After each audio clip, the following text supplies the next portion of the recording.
everybody. I think we're going to just get underway. You guys can find a seat for yourself and set up your cell phones and everything. We'll get started.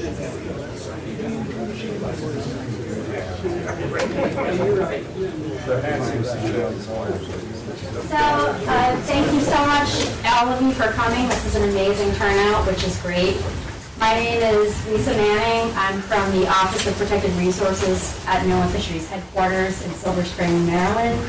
And I'm joined by my colleague tonight, Susie Terling. She's in our Alaska Regional Office in Juneau. And welcome to tonight's public hearing.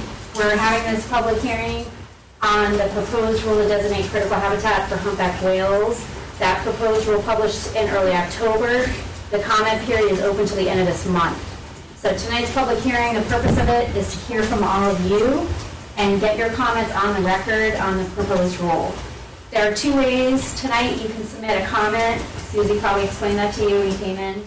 You can fill out a speaker card. If you haven't done that yet, you can still do it. This is if you want to give an oral comment tonight. We have a court reporter here. You'll be capturing all your comments for the record so we can fully consider what you have to say before we develop our final rule. If you don't want to speak tonight, but you do want to leave a comment with us tonight, we have a form. You can fill that out and leave a written comment as well. There are other ways to submit comments before that close of that comment period. You can submit comments by mail, and instructions on how to do that are in the proposed rule. But the best way is to go online, www.regulations.gov, and submit your comments electronically. If you search on humpback whales or this docket number that's on this slide right here, that's the best way to access all the information. The proposed rule and copies of all the supporting documents will be there for you, including a copy of tonight's presentation. And for any listeners on the line, same for you, please access that information. So the format for tonight's hearing is I'm going to give a quick presentation that goes over basics of critical habitat and also how we did the proposed rule.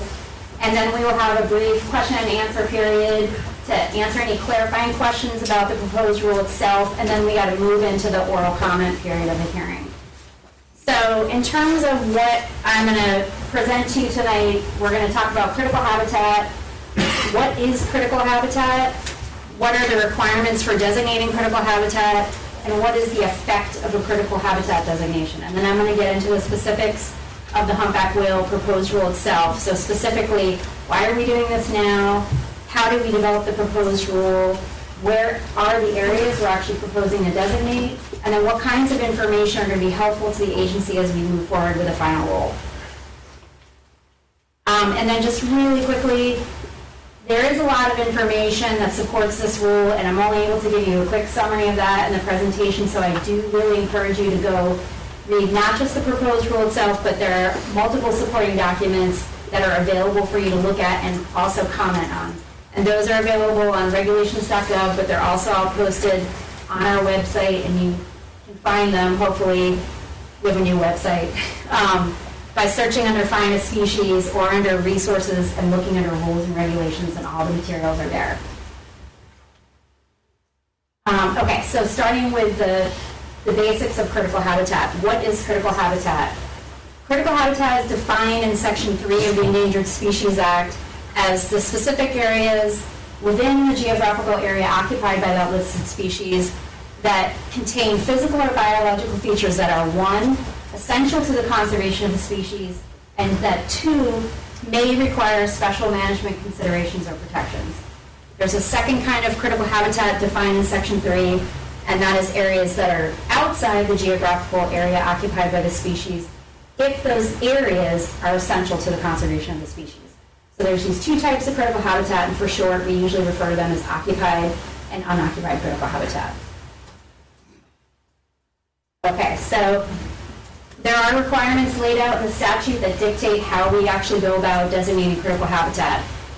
We have to designate critical habitat based on the best available scientific information. That's number 1. And number 2, we have to consider the impacts of that designation. And specifically, we have to consider the economic, the national security, and the other relevant impacts of a critical habitat designation.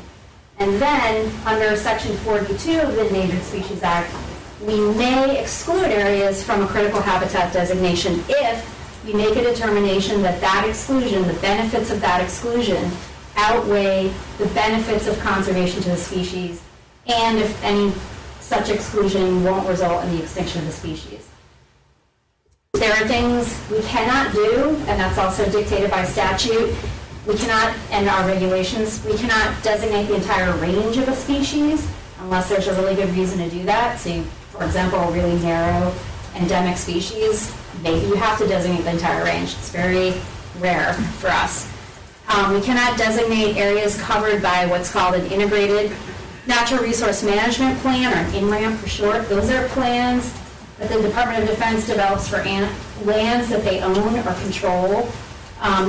Any lands that have a plan, an INRAM that meets certain criteria, those lands are precluded from a critical habitat designation. It's a very specific requirement. And also, lastly, and most importantly, we cannot designate areas outside U.S. jurisdiction. So no critical habitat in the waters of foreign countries. Okay, so the important part. What is the effect of a critical habitat designation? So the regulatory effect of a critical habitat designation is, once designated, federal agencies are required under Section 7 of the Endangered Species Act to ensure that their actions are not going to destroy or adversely modify that critical habitat. Now, a federal action is anything that a federal agency is doing, authorizing, like through issuance of a permit, or funding, like through issuance of a grant. That's a federal action. So this requirement to ensure they don't destroy or adversely modify critical habitat is in addition to a requirement that federal agencies already have for their actions to avoid jeopardizing the continued existence of a listed species. So under Section 7, federal agencies already have to avoid jeopardy, and when critical habitat is designated, they have that added requirement that they also avoid destroying or adversely modifying the critical habitat. I didn't understand what you said. We can go over it again. Yeah, thanks. Right, so basically under Section 7 of the Endangered Species Act, there's already, anytime a species is listed, federal agencies are required to avoid jeopardizing the continued existence of that species during any course of doing anything that a federal agency might do, like Army Corps doing a project, Army Corps issuing a permit, or Noaa Fisheries issuing a grant. Those are federal actions. We have to make sure those federal actions are not worsening the conditions of a listed species. When we designate critical habitat adds a layer of protection under Section 7 over and above what's already required to avoid jeopardizing the species' existence. So it's a tool for federal agencies under Section 7 of the ESA. There are other non-regulatory benefits from critical habitat that sometimes occur. For instance, when we create these maps and we designate critical habitat, those maps can sometimes help other resource managers identify key areas or key habitats to focus their efforts. It sometimes stimulates voluntary conservation and scientific efforts, as well as outreach and education. There are things critical habitat does not do. And this is really important because there's a lot of misperception about what critical habitat is. We put these maps out and it really scares some people because they think this means something for everything that occurs in that area, and that is not the case. There has to be a federal action for critical habitat to have an effect. So critical habitat does not establish any kind of preserve or sanctuary or a closed area. It doesn't shut down fisheries that occur in that area. Critical habitat does not do that as a direct effect of us doing this rule. Critical habitat does not affect private activities like recreational boating. It doesn't affect the use of private lands. You have to have a federal action.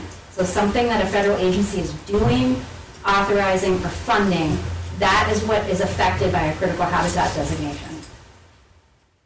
Okay, so that's the 101 on critical habitat.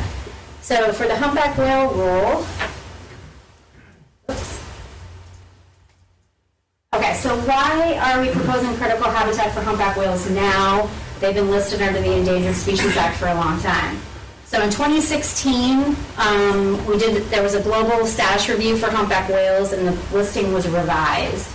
So through that global status review process, we identified 14 distinct population segments, or DPSs for short.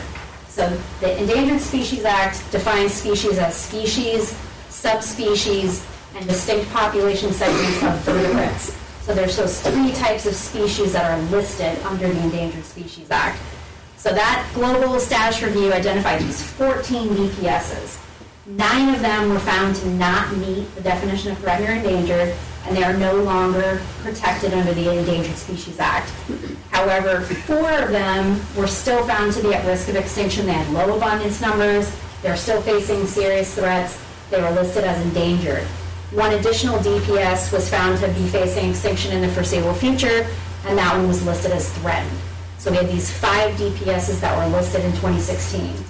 That action triggered the legal requirement under the Endangered Species Act to designate critical habitat to the maximum extent prudent and determinable. That's the language of the statute. There is also a statutory timeline for us doing this.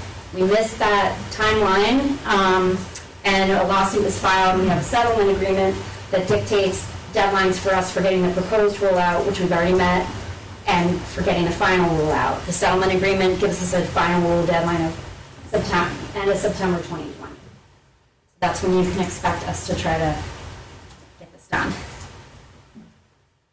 Okay, so now I'm going to go through the steps of how we develop the proposed rule. And this is going to map back to that statutory definition we just looked at already for what the statute says critical habitat is. So the first step is to look at the geographical area occupied by the species. And so this map is basically showing you, during that global status review that was done, they identified those 14 DPSs. So these blue areas on this map are depicting the breeding areas for all of the 9 non-listed DPSs. So the ones to focus on, the laser pointer, are the pink oval with the number 3 on it, if you can see that, off the Philippines and Japan. That is showing you the breeding area for the endangered Western North Pacific DPS.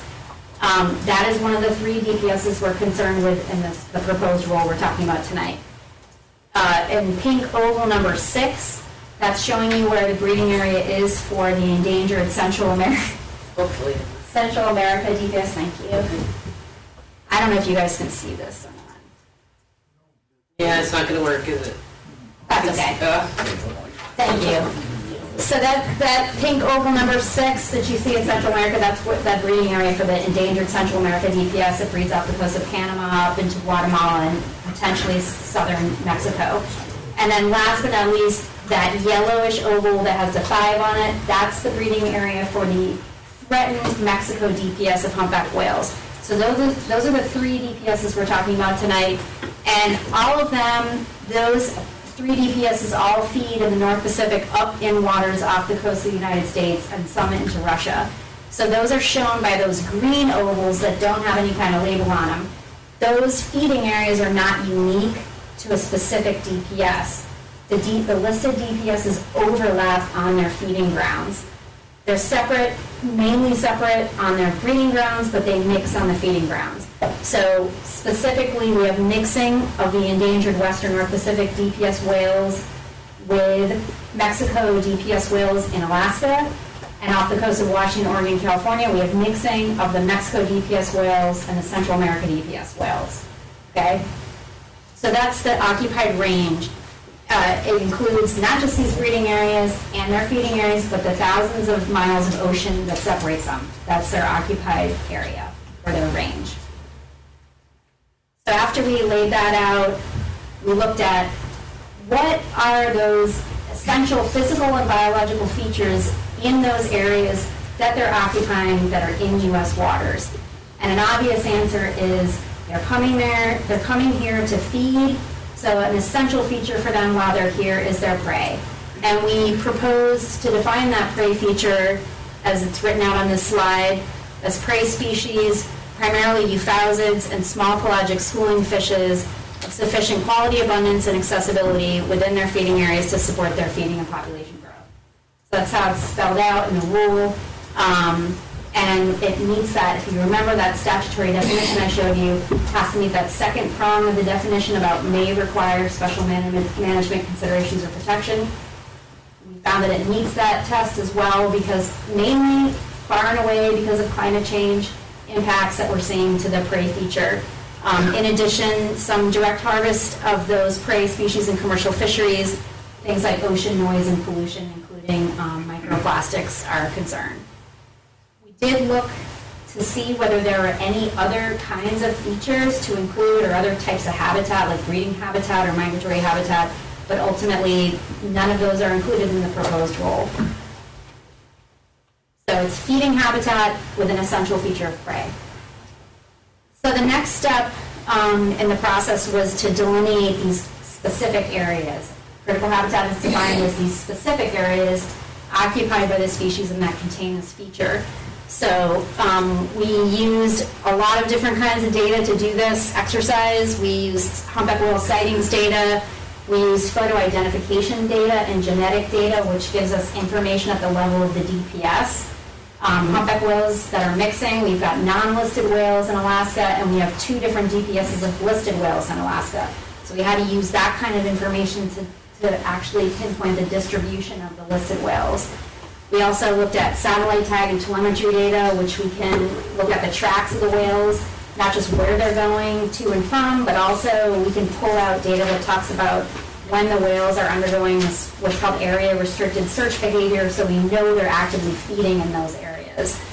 We also used habitat models and ecosystem assessments that are available to us that talk about where that prey feature is going to be found and other environmental factors that help us predict where humpback whales are going to be found. We'd like to add to this body of data we used during the public comment period. We're looking for any additional available data that we did not have at the time we developed the proposed rule, including things like local and traditional knowledge, if that's available to us for some places in Alaska that are data poor. We would really greatly appreciate that kind of information. Oh, and I should say, the map that you're looking at, we subdivided the feeding areas as finely as we could to feed into a later analysis I'll get into. But the map is showing you, so the dark green line shows the extent of the area we had to consider. That's the US EEZ that you see. And then the colored areas that have numbers on them, those are areas for each DPS that we determined met the definition of critical habitat. So areas in that sort of bright green, 1 through 9, were areas under consideration as critical habitat for the Western North Pacific DPS. Areas 1 through 19, that's all of them, those are under consideration for the Mexico DPS. It's a very broadly distributed DPS. It occurs on all of the major all of the US feeding grounds. And then lastly, the Central America DPS only occurs off the coast of Washington, Oregon, California. So those areas labeled 11 through 19 were under consideration for designation for that DPS. Is there a percentage breakdown on that? And you'll see these maps again. Is there a percentage breakdown on We'll that? do questions at the end. So the next step in the process was to look at these integrated natural resource management plans. Anything that fit under a plan that met certain criteria, we are not allowed to designate those areas, so we did have to go through this step, talking to Department of Defense, and ultimately, and I'll just kind of gloss over this, but U.S. Navy did have a couple areas that met the criteria here. Those are all off of the coast of Southern California, so we had to we made really slight adjustments to those boundaries of the specific areas we had originally drawn to avoid those U.S. Navy areas. They're all pretty small. And then the next step, we are required to look to see if there were unoccupied areas that met the definition of critical habitat for all of these DPSs, and I'll just also do this really quickly. Ultimately, we decided no, there are no unoccupied areas that are essential to the conservation. Humpback whales are pretty much distributed throughout their historical range right now, so there are no unoccupied areas that we were going to propose to say were essential to conservation at this time. So the proposed rule is exclusively about occupied critical habitat. Okay, so now it's getting into the 4B2 analysis, what we call the 4B2 analysis. If you remember, I said we had to look at, when we designate critical habitat, we have to look at the impacts of that designation, and specifically economic, national security, and other relevant impacts. So in terms of the economic impacts, what we have to do is we have to look at the incremental effects of a critical habitat rule. That means what we're doing is we're comparing the world without this critical habitat to a world with this critical habitat, and looking at that incremental cost that would happen as a result of this rule, not as a result of anything else that's already in place. So not costs that are as a result of the listing, but just costs that are exclusive to this particular rulemaking. And we break those costs into two different types. There's what we call administrative costs and project modification costs. The administrative costs are basically that added cost that federal agencies and others incur, like a project applicant potentially, for doing that added analysis that they have to go through to complete an analysis of the critical habitat.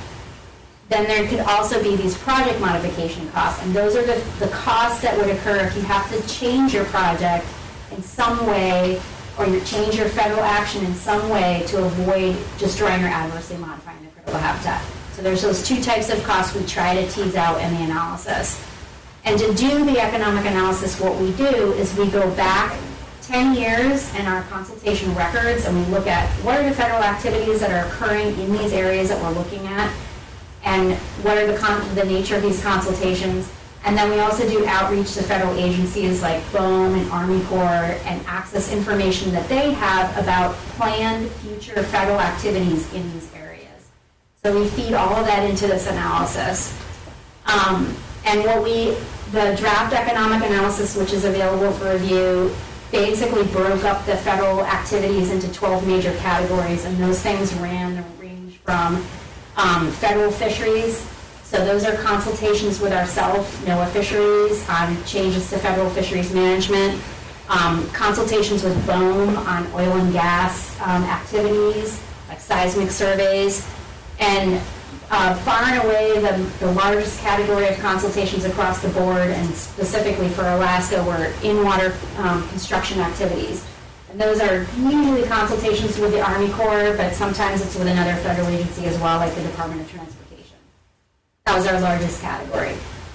And ultimately, the findings of the analysis talk about how we are not predicting any project modifications as a result of this critical habitat designation. So the costs exclusively that we were able to monetize fall exclusively in that administrative cost category that I mentioned. There were no project modifications predicted for the vast majority of projects. The economic analysis does talk about how in a couple cases we just couldn't come up with any project modifications or costs associated with them because the projects were, the future activities in some categories were just far too speculative. And that is discussed in the analysis. And then shown on this slide, by DPS, Western North Pacific, Central America, and Mexico DPS, those are the estimated annualized costs per DPS over the next 10 years. So our economic analysis is forecasting costs over the future of a 10-year time horizon. So those costs, far and away, are very low, especially relative to the level of economic activity in the areas we're looking at, and also relative to a lot of other critical habitat designations. And then just drilling down a little bit further because of where we are. This map, if you can see the yellow hashed area with a little 10, that is what we were calling for our analysis unit 10, but that's Southeast Alaska.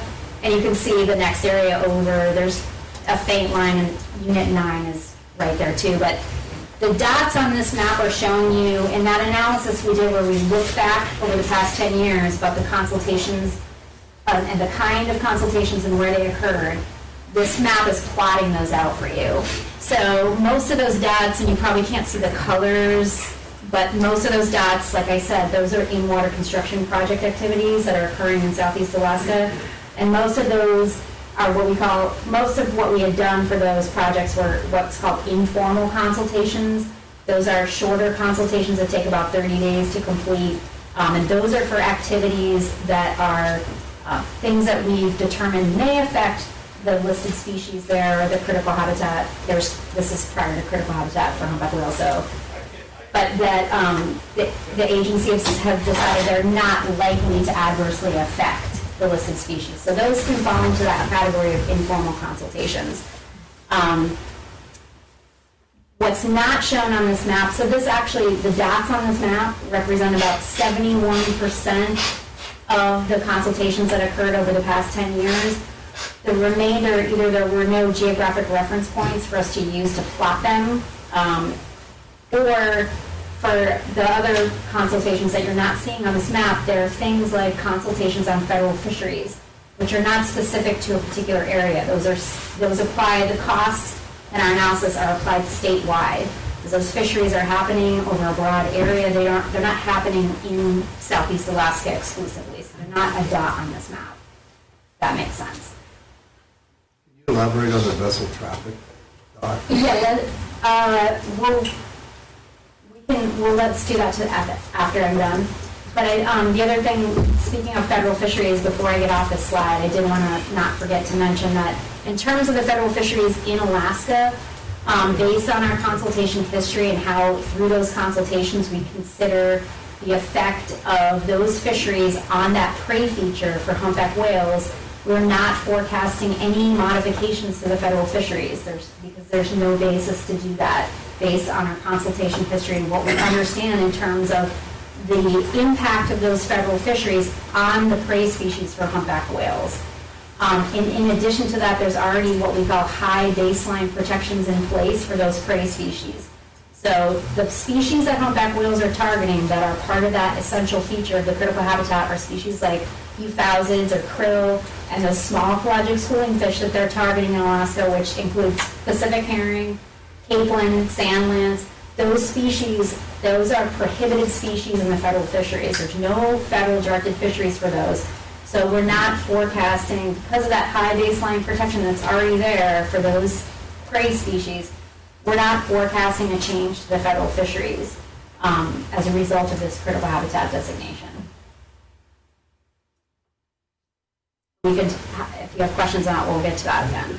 Okay, so moving on to 4B2 analysis, we have a look at national security impacts. That involves reaching out to the Department of Defense and also the Department of Homeland Security, specifically the Coast Guard, to ask whether or not this critical habitat designation would impact national security or military readiness in any way.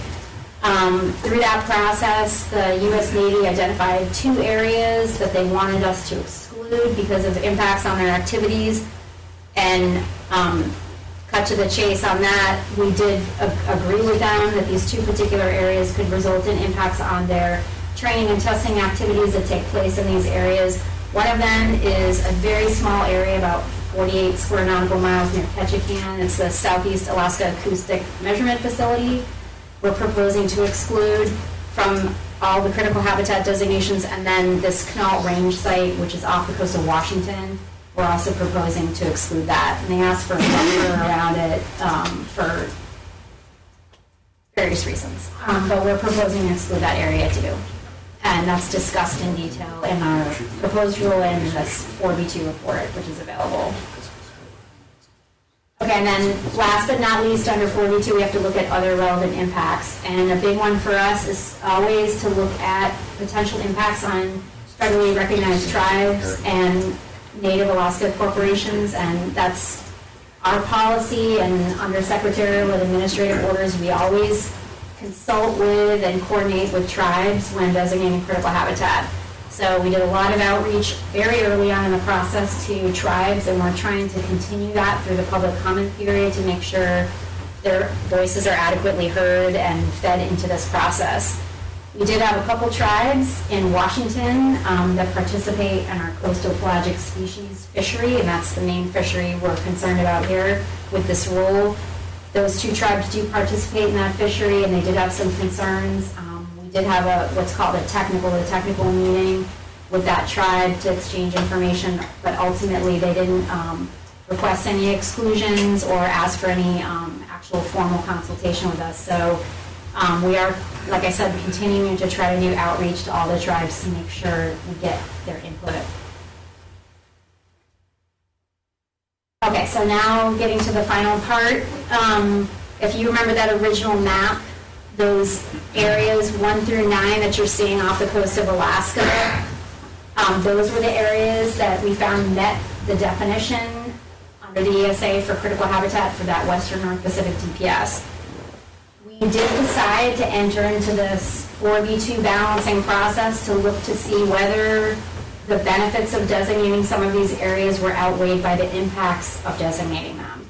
So in order to do this, we did a qualitative assessment of the conservation value of all of these areas, rating them very high to low, and we did that by looking at the distribution of humpback whales, as well as what kinds of information do we have about the particular distribution and use of these areas by that whales of that DPS.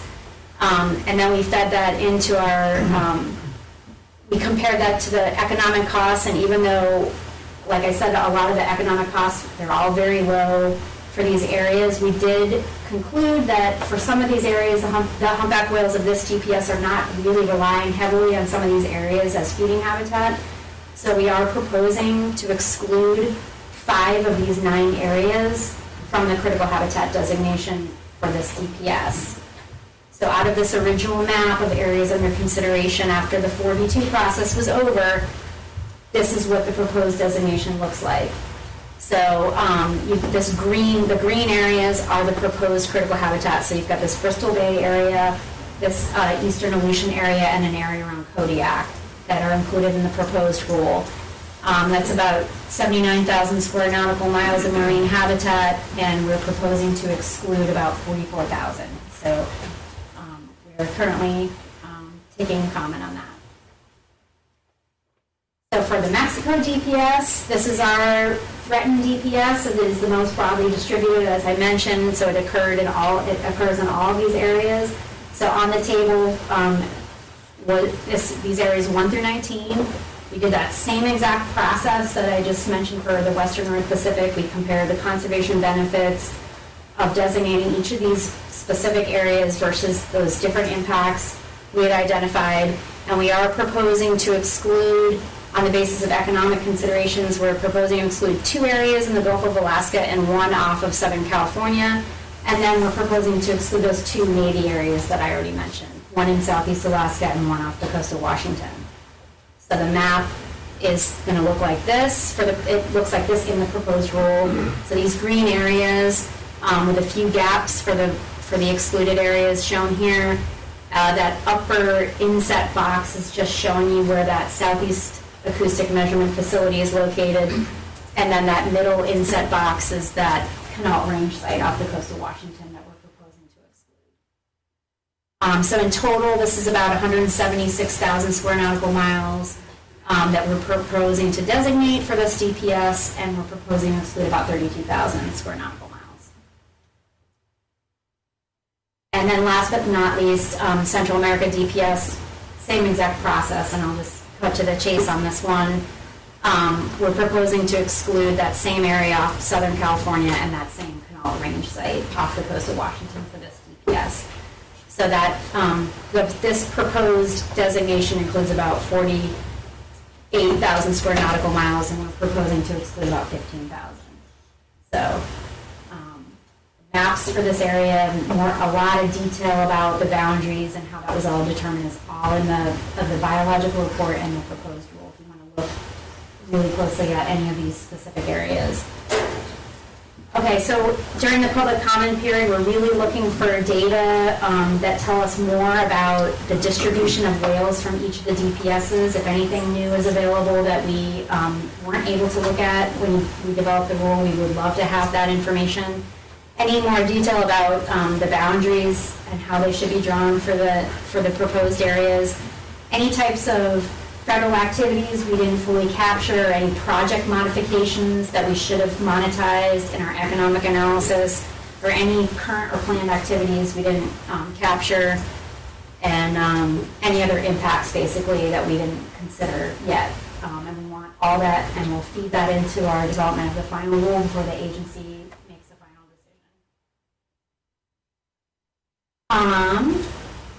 And that's that for the presentation. So, where did Susie go? So we're going to just do a quick check right Okay. now. And if anyone has speaker cards and they're interested in providing testimony tonight, you can get that to me. And I'll get you in the queue. And then, so there could be people on the phone, but we'll start with in the room with any clarifying questions on what I talked about or questions you have. We'll do those, and then we'll get into the public comment portion of tonight's hearing. So, yes, in the hallway. Just to clarify, so the only impacts in the future, do you foresee any impacts where the feds would come in at some point and take some oversight over state-managed fisheries in regards to critical habitat areas? We don't have authority to take over management of state fisheries. Or have any impacts with closed waters that would have any impacts on fisheries? If there was ever a change to state-managed fisheries, it wouldn't be as a direct result of this rule. But doesn't that section 7 put us in that position where they can actually, you guys can come out after us? I mean, right now the trawlers are under that section 7, and you're saying that we're going to all be under that section 7 now because of the Endangered Species Act, or am I wrong to say that? So you can come after us with that section 7. So, Exactly. I'm sorry, but that's section 7. When you brought that up, that scared the hell out of me. right, so Section 7 does apply, the requirements to comply with Section 7 apply to NOAA Fisheries. NOAA Fisheries manages the federal fisheries in Alaska with the North Pacific Fisheries Management Council and the International Pacific Halibut Commission and other bodies, right? So yeah, those are federal decisions. They are required to meet the law of the Endangered Species Act, that how those fisheries decisions are made in management of those fisheries, they're subject to Section 7. So you're right about that. But the come after you part is probably not correct, because what our analysis is telling us and what our historical management of humpback whales, which we have decades of experience doing, those federal fisheries, based on the information we have now, those federal fisheries are not taking humpback whale prey in any large amount. So this critical habitat rule doesn't trigger a change in how those fisheries are going to be managed. So in translation, that's not going to then affect the fishermen operating under those fisheries management plans. Yeah, it's not directly, you kept saying directly, but indirectly.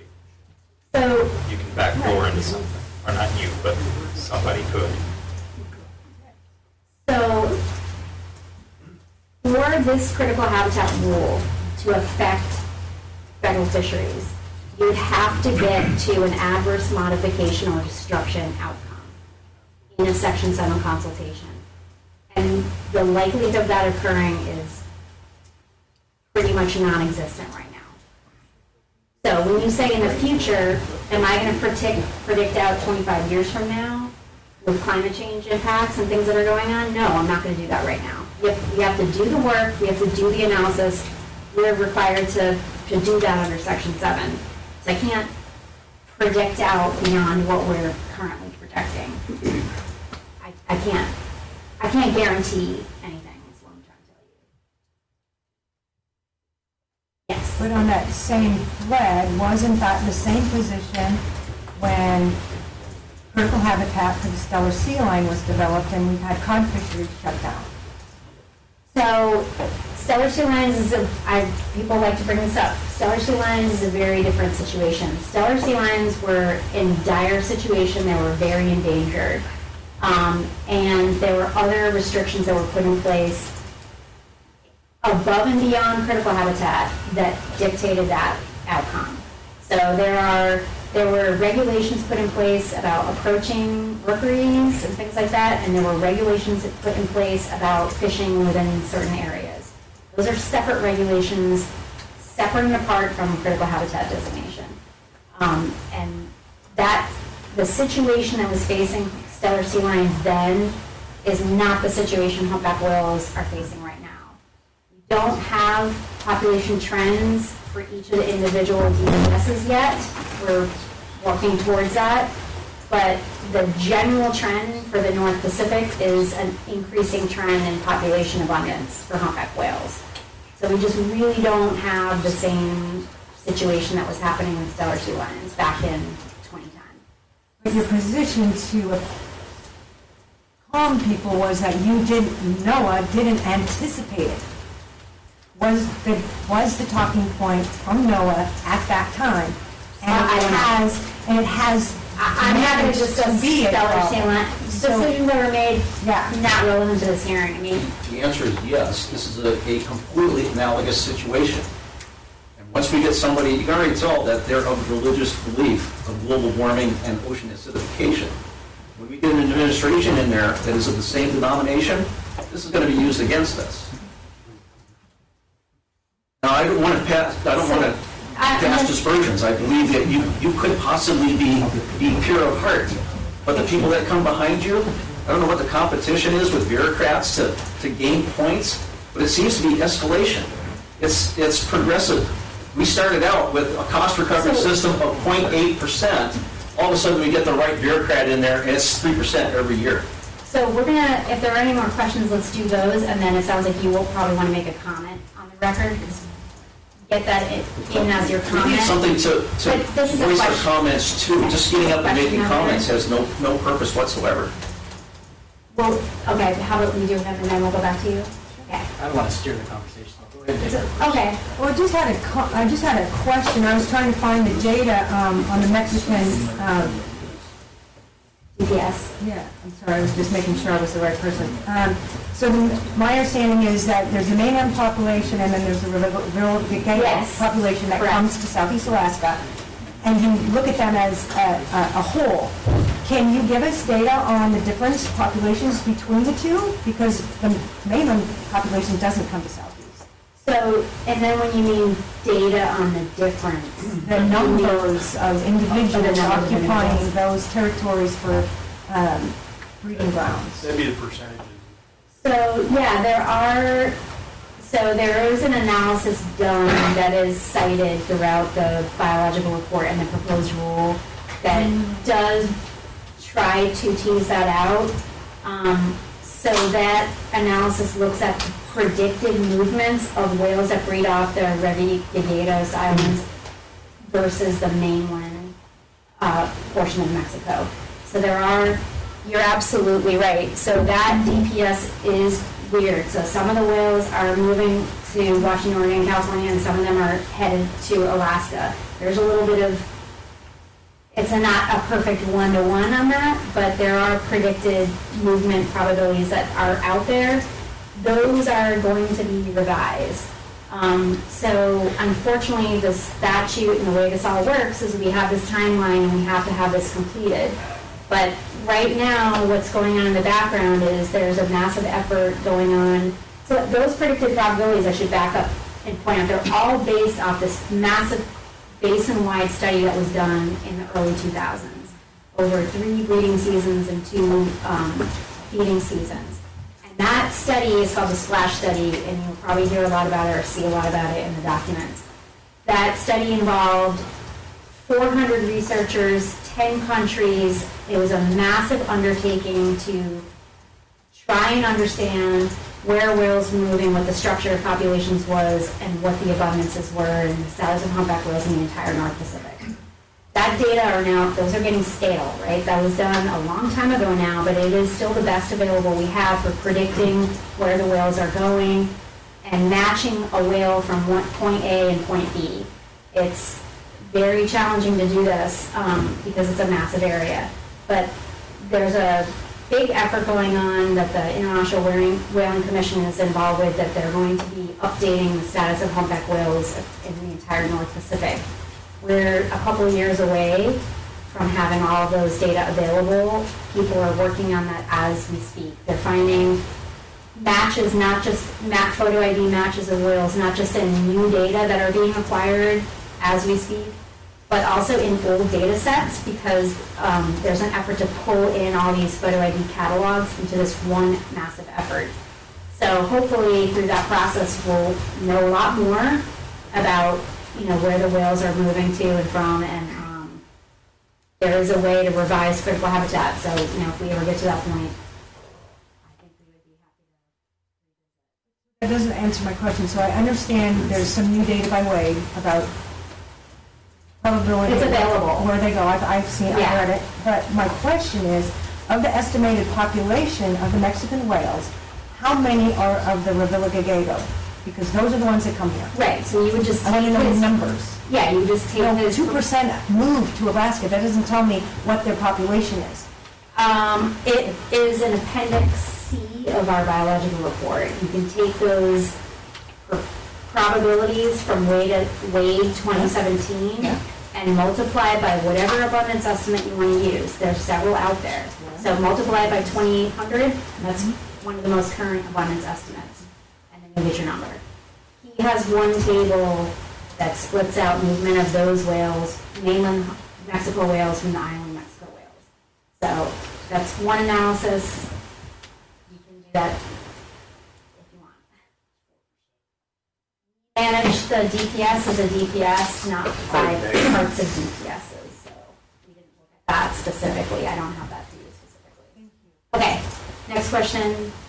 You talk in your documents about the competition of the prey for your for the food source in there, but you don't. It's kind of vague. It doesn't say really what you think there's increased competition, but you don't really say what it is. One and two, in the documents that I read, you don't really talk about your prey species, and the food sources after. Are the food sources changing? Are the food sources increasing?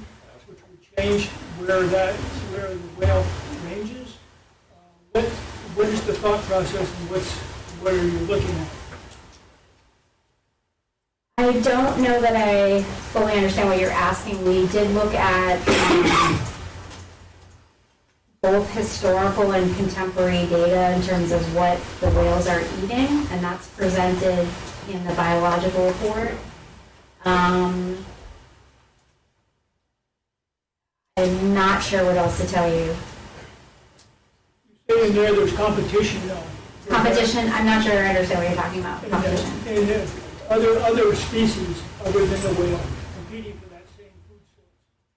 I read in there in a couple places where you thought there was not a lot of information, one. And two, that there wasn't, that there was nothing in there that suggests a movement of that food source or the size and extent of that food source.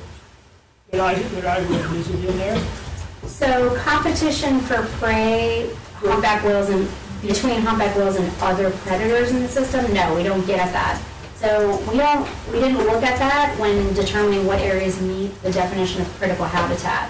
What we look at is what habitats are the whales using and what is the essential feature in that habitat, and that dictates how we define critical habitat. Whether they're competing with other species for prey. We may mention briefly that, fin whales, their diet overlaps with humpbacks, and there's some hypotheses and some evidence in some areas that they kind of segregate themselves, but it's not really entirely germane to how we go about determining critical habitat for humpback whales. So no, we don't get into that, and you're probably correct that it's not something we talk about. In terms of movement of prey, if you're referring to climate change and the expectation that prey distributions are going to shift, we don't have tremendously great information on that for the areas we're talking about. There's nothing we can look at in the literature that says the central distribution of krill in this area is shifting this far over time. There's a recent paper out that talks about that for Antarctica, but not for our areas. What I can tell you is we did try to, the data that are available to us straddle time periods before and after the warm blob event of 2013 and 2016, where we had anomalously warm ocean conditions. So there's some modeling data out there that has both cold water years and warm water years, and so all of that was looked at. So we are considering, where are the prey, where are the whales in all of these different ocean conditions. What's going to happen in the future, we don't have a crystal ball to really tell us yet, so. We can look precedent and figure out that's. So let's take a few more questions and then we'll get into, you've been waiting patiently in the blue sweatshirt. I think it's a good time. I was curious on if you could elaborate a little more on Section 6. Section 6? Section 6, if you're familiar with that, and Very. I'm sure you are, but it seems like it's been used before with some other species in the state of Alaska, and why it hasn't. So, are you talking about cooperation with states? Consultation with the states. Yeah. Okay, yeah, so our Section 6 program for Noaa Fisheries is primarily a grant program where we fund state conservation programs. That's primarily what our program is.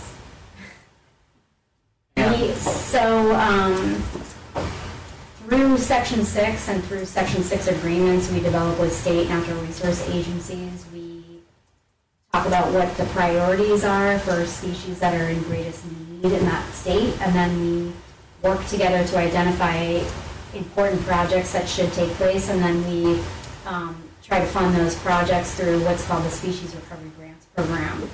And that's been working really well for us.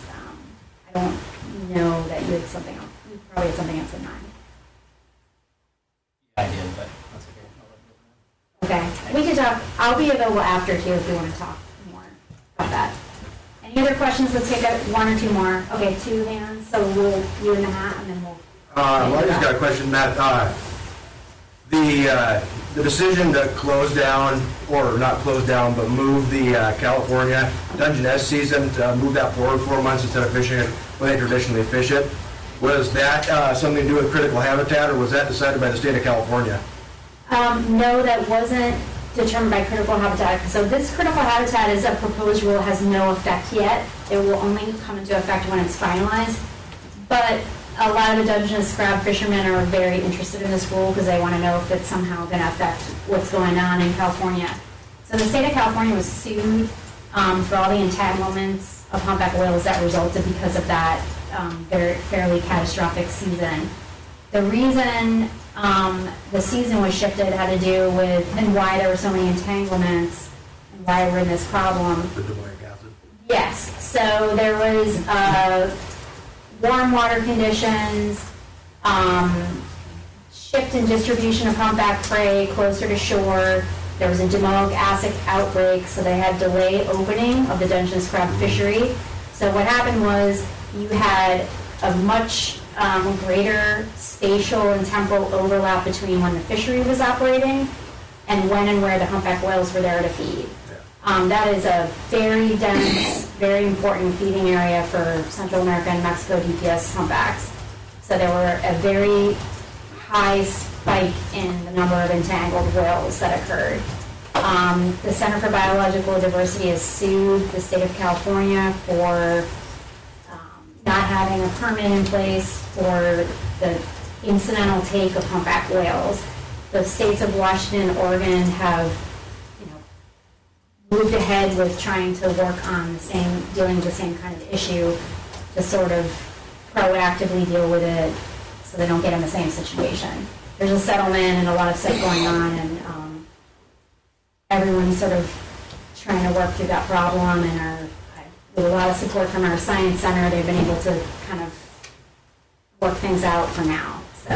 Well, I guess that's kind of what I was getting at, because the state of Alaska would be put into the same situation because of this critical habitat designation.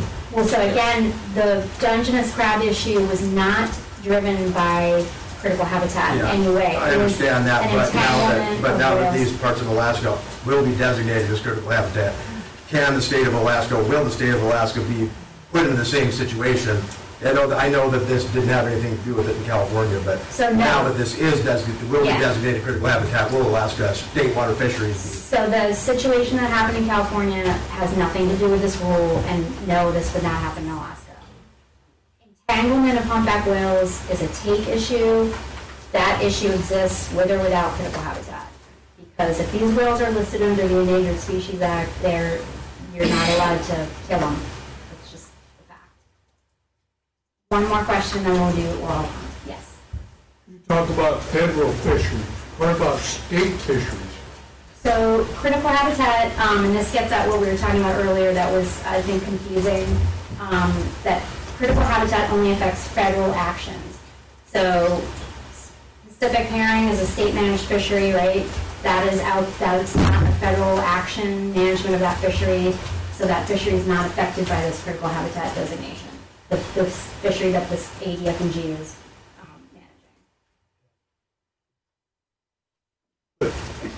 managing. And I don't know, I mean, any future change to how the state is managing that fishery is subject to their management authority. So, dispel any rumors that this has anything to do with this rule, or that changes to that fishery would have anything to do with But this you rule. talked about forage fish the whole time, but the feds don't manage any forage fisheries in Southeast. So, yeah, you're right. So the fact that most of the concern is coming from Alaska over how this critical habitat designation would affect federal fisheries is a little bit surprising, because we do have a federal fishery that operates off the coast of Washington, Oregon, California that does directly target and harvest humpback whale prey species, Pacific sardine and anchovy. So that is where the action is at in terms of removal at a commercially directed fisheries for humpback whale prey. Other than that, we're not seeing a whole lot of overlap. You know, the fisheries that are operating in Alaska right now, what's going on with them, they're not removing substantial amounts of humpback whale prey. If you don't have a problem with the halibut and the blackcod fisheries, then why make it critical habitat? So critical habitat is determined again by that statutory definition in the ESA. We are required by law to designate critical habitat to the maximum extent prudent and determinable. If an area meets the definition of critical habitat, it's critical habitat. Fisheries are not the only federal action that occurs.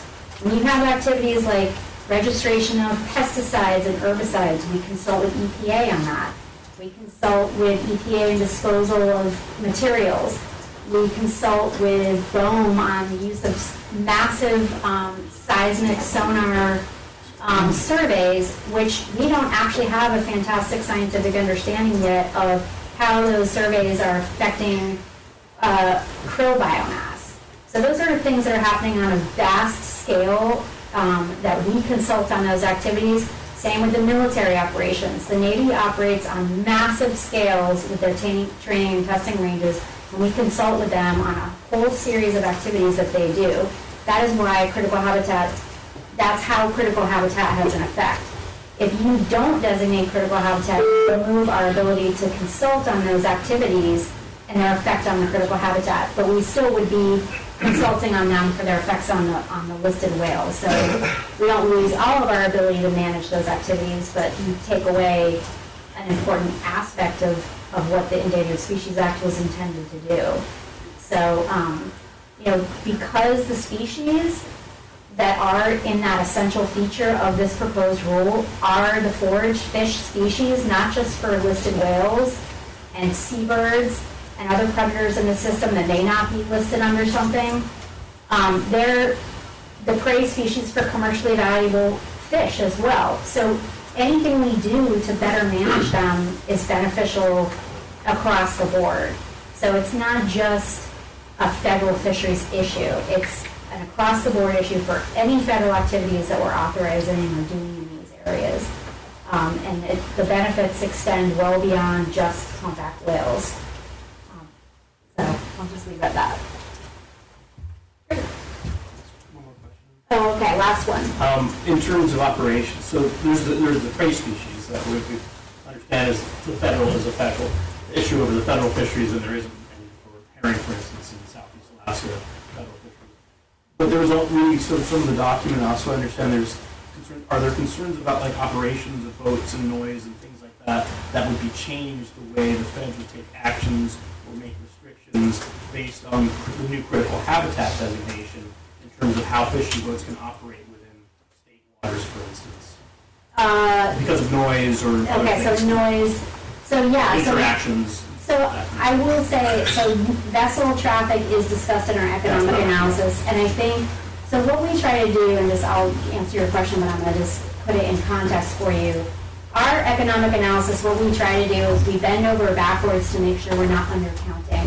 So a lot of the activities that you see in there, we even have like space launch activities because we consult on those in these areas. So they're included. But do we think those activities are going to negatively affect the proposed critical habitat for humpbacks? No, we don't.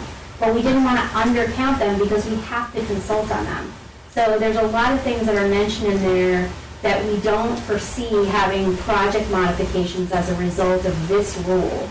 A lot of those activities we consult on for humpback whales because of other factors like entanglement or ship strike. The issue with noise, we already addressed too on effects of noise as harassment and disturbance of humpback whales. So what we do to manage for those activities through a consultation process, for example, we're already managing those activities to minimize that disturbance and those effects on the listed whales. And so because of that, we're not foreseeing that there's going to be anything over and above that because of the critical habitat. Okay, so this is definitely the last question, then we got to take our questions. I could just swing you off the fisheries for a moment. The islands all receive power by underwater cables. We recently had a cable go out to what are the implications to SEPA and its ability to provide power to the villages? So that is something that we would probably be consulting on. I think there was one that we consulted on a while back, not in Southeast Alaska, but somewhere in the Eastern Aleutians. And that the outcome of that analysis was may affect humpbacks, but not likely to adversely affect, which means there was no, with whatever mitigation measures that were already incorporated into how the activity was being planned, they avoided any issues for the whales. So I would imagine the same would be done here. And what we would do is we would try to make sure we're minimizing any negative effects on the whales and their critical habitat if this critical habitat is finalized. And I don't know where that project is in terms of where it is in progress. Like, have they got all their permits in place and everything already relative to when this rule is going to come out even? So it's hard for me to say specific to your project. Shutting down the project or complicating the project, but also increased costs to the organization, which means ratepayers have increased costs coming their way. And it's an unintended consequence that people don't think about as we try to develop the industrial footprint. Yeah, and I would say that the answer is probably no in terms of an added cost. So there would probably be, so just hypothetically, let's say it's very early on, this critical habitat gets finalized before your project is permitted or something, and we consult on not just the effects of the project on the whales, but the critical habitat. So say we're in that situation, would there be added costs because of that? There would be added costs, if it's Army Corps that's permitting it, they would have to do that added analysis. It doesn't cost them that much more to do that, and it's going to depend, the cost depends on what kind of a consultation it is, informal or formal. Probably if it's a formal, it does take longer to do those, so it would take them more effort to put into that analysis. But would they be modifying the project, and would that incur costs? Like, do they have to move the cable? Do they have to put the cable somewhere else, and that adds costs? Does it have to be longer, and that adds costs? Does it have to be deeper, and that adds costs? Things like that. I would say no. It's going to be extremely unlikely for that to happen because of the critical habitat, because a lot of those effects of those kinds of activities are already affecting the whales, and they're already going to have to do whatever mitigation, like observers to minimize hitting the whales, turbidity assessments or something to avoid, I don't know, ruining the habitat. So they're already doing those things. So they're going to do something over and above those? I don't think so. But again, you have to do the analysis. Okay. So So what we're going to do now is we're going to start in the room with people that want to give comments, and then we'll move to anyone on the phone. And I guess I should just check if there are any questions on the phone, but it's kind of too late. We'll do oral comments from the phone callers after people in the room. So what Susie is going to read 2 names, the name of the first person, you'll be the first one up, and second person you're on deck, and so on, so we can keep it flowing. If your name is called, please try to make your way to the front of the room. Susie has a microphone. You want to? Yeah, you'll need to speak into this microphone in order to have your testimony recorded. So we could find a centralized spot where you can come and provide your testimony tonight. I have 10 names, and I will provide the first person up, and then I will say the name of the person on deck so that you know that your name is coming. And I would like to just issue a blanket apology for names. I'll do my best to try to pronounce them correctly.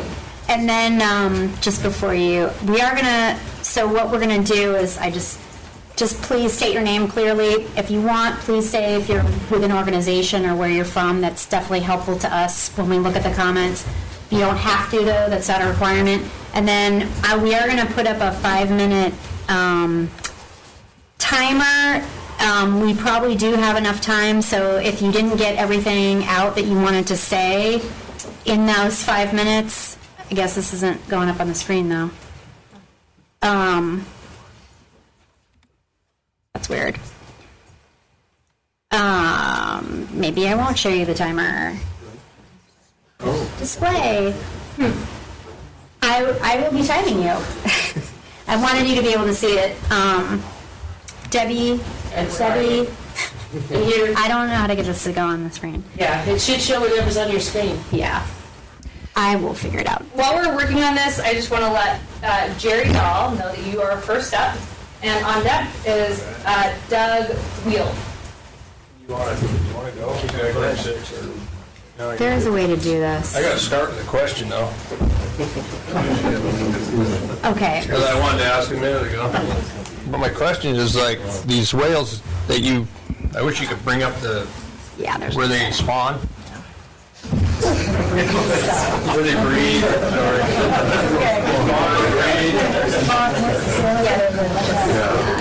Big rivers. I think that should work. We can also do that.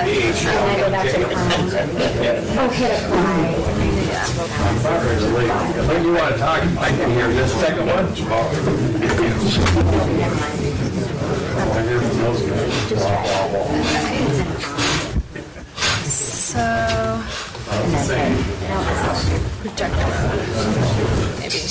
Okay.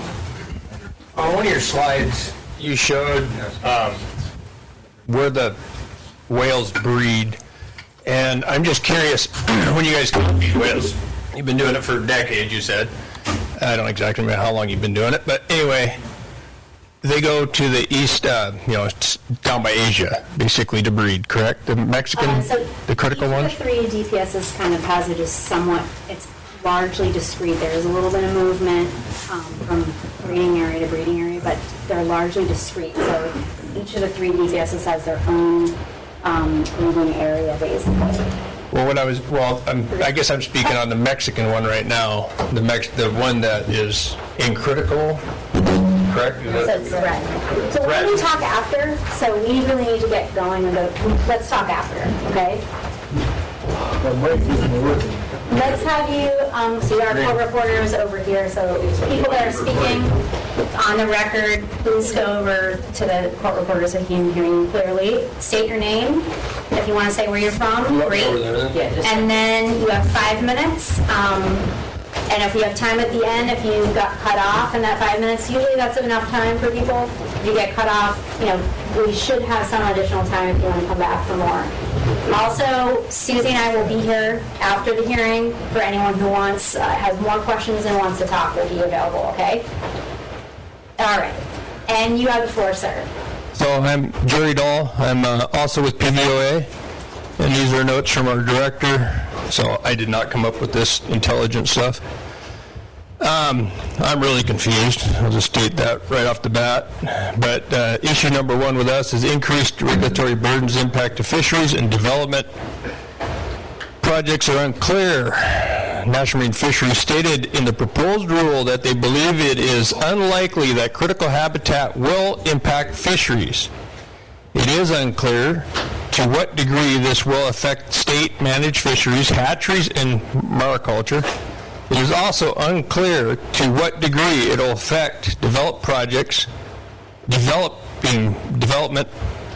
in the affected areas, the docks, harbor upgrades. I think the gentleman in the back mentioned power lines.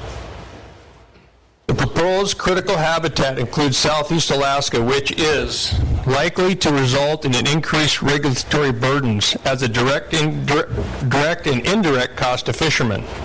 This has been proven from other critical habitat designations. For example, the National Marine Fisheries designated the stellar sea lion critical habitat, Final Rule 58, FR 45269 on 08/27/1993, stated that no additional regulations actions were anticipated, but in hindsight that seemed grossly naive, as there have been significant effects of designating of this federal stock, including designating of the federal fisheries, including pollock fisheries being shut down, and even as recent cod fisheries closure. Summer seasonal use in the Alaska, Bering Sea, Aleutian Islands region by the ESA-listed humpback whales population groups is significant. 95% of the Western North Pacific population group and 65% of the Mexican population group use the Bering Sea, Aleutian Islands as their primary feeding area. Considering recent closures for the cod fishery, specifically on grounds of food resource for the marine mammal, the sea lions, the potential for management actions such as reduced fishing opportunity in the form of this time and area closure are possible in the foreseeable future. In the short term, the impact may be minimal. However, over the long term, the concern is that the measures will be required, resulting in lost fishing opportunities such as gear modifications, time, area, fishing restrictions. Legal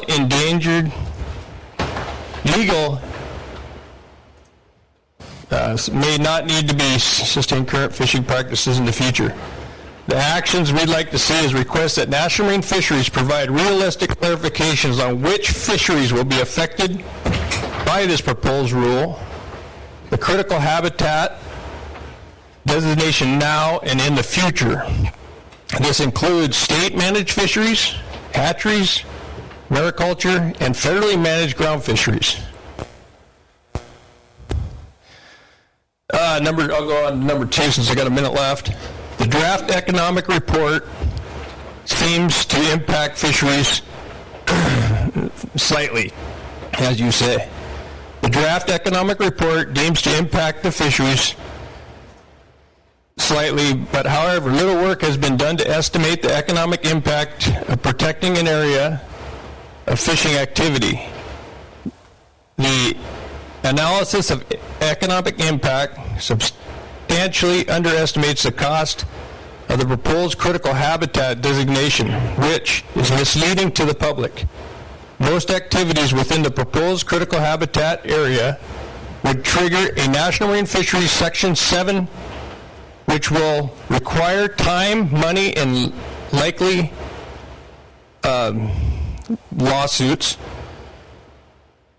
And at minimum, constitutionally, will trigger by any regulation change by existing fisheries, any fishery management plan amendments in federal managed areas. Our request that National Marine Fisheries conduct a thorough economic analysis that includes the cost of the fisheries, changes of gear, time, and area due to habitat restrictions now or in the foreseeable future, costs associated with participating participation in the Section 7 process? I'll give him my 5 minutes. No, you're finish it up. Right there. Yeah, I was going to say keep going, but then the beeping went on. Really, and I have a couple of my minutes too. I'm next. Oh, you go ahead. Okay, so next we have Doug Wheel, and on deck, Willie, thank you. And on deck we have Susan Doherty. This will be quick. I'm a bit confused. The information I heard on the street the last couple of weeks. Is this on? It's recorded. Oh, okay. Anyway, the information I've heard around town the last couple of weeks was something along the line of, hey, they're going to shut down Frederick Sound and the parts of inside of Southeast Alaska to all the fishing and crabbing and shrimping and stuff because the whales are dying, they're getting tangled up in the buoy line and all that. And there's a worry apparently about shortage of halibut. Well, the information I'm hearing tonight, the topic is a bit different than that, obviously. So I came thinking something else was the big problem. So I understand some of what you're saying, but I don't agree with much of it. And I guess I would just like to say that there doesn't appear to be a shortage of whales. Critical habitat, feed, okay, Mexico, holy smokes. I know the other day, about 4 weeks ago, just fishing over here by Lacani Bay, and I counted 12 plus 1 whales just returning back between Point Frederick and over across. Yeah, there doesn't appear to be a shortage around here, and I know that your presentation is way more complex than that. Anyway, that's it. Thank you. Thank you. Susan? One moment, let me just say who's up next. Up next is Greg Cowling. Excuse me. Good evening. Yeah. My name is Susan Doherty. I'm a 40-year resident of Ketchikan, Alaska, and I'm here representing Southeast Alaska Seiners Association, otherwise known as SEAS. So raise your hand. Did you ever witness bubble feeding? Twirling, jumping, slapping? It's a magnificent display. We all live here partially because of that. It's a majestic beauty and wonder, and we're blessed to have that. And we'll have that forever in our hearts and in our minds. But designating an additional 22,000 square nautical miles in Southeast Alaska for the Mexican population will not enhance or protect these sightings into the future. And why? Because an estimated 96% of these whales leaving Southeast are of the Hawaiian distinct population, and they're not threatened. Only an estimated 2% of the Mexican population targeted use a region from northern Vancouver Island to Yakutat Bay. So what uses Southeast Alaska is even smaller than that. The 5 metrics used by the Critical Habitat Review Team to classify Southeast Alaska as having a medium conservation rating are flawed and most likely exaggerated. And why would that be? Well, number one, the first metric, the Biological Important Areas, or BIA, uses whales from the Hawaiian DPS as a surrogate for establishing the biological importance of the Mexican DPS in Southeast Alaska. It's inappropriate to use one critical habitat of one distinct population to describe another. The second matrix, the density metric, does not exist in Southeast Alaska and therefore was not even considered. The third metrics, percent of unique sightings of the DPS out of all match sightings, is inappropriately used again because it's a function of the abundance of the Hawaiian whales and not the Mexican population, which is the target. At the same time, National Marine Fisheries' approach to considering economic impacts is flawed because it focuses solely on the added cost for NMFS to consider impacts to the critical habitat and therefore underestimates the true impacts to the region, the current users, which are numerous, fishermen, communities, mariculture, you name it. They're not even considered as an economic concern or an economic impact. An accurate conservation value coupled with appropriate reanalysis of economic impacts would demonstrate that the cost of designating critical habitat in Southeast Alaska outweighs the benefit, and thus should not be included in the final designation. SEAS would request National Marine Fisheries Service redo their analysis, referred to as 4B2, considering the previous points made, and request that National Marine Fisheries Service remove Southeast Alaska from the proposed critical habitat designation for the Mexican DPS. And I thought I only had 3 minutes, and so I had a lot of other stuff I wanted to say that I left at home. But some of the reasons, the points I made are important, is that research shows that there's a high fidelity of feeding grounds between individual DPSs, and so it's not appropriate to use a Hawaiian as a surrogate for the Mexican. They don't have the same fidelity. They don't have the same, there's no data. And that Glacier Bay has the longest continuous data series in the world about humpback whales. It's over 30 years. And their research shows that there were, and I didn't bring that with me, there's a period in time of their data series that the whales increased by 5.1% annually, and the most recent data, 11% annually, without any critical habitat being designated. We don't need this. Thank you.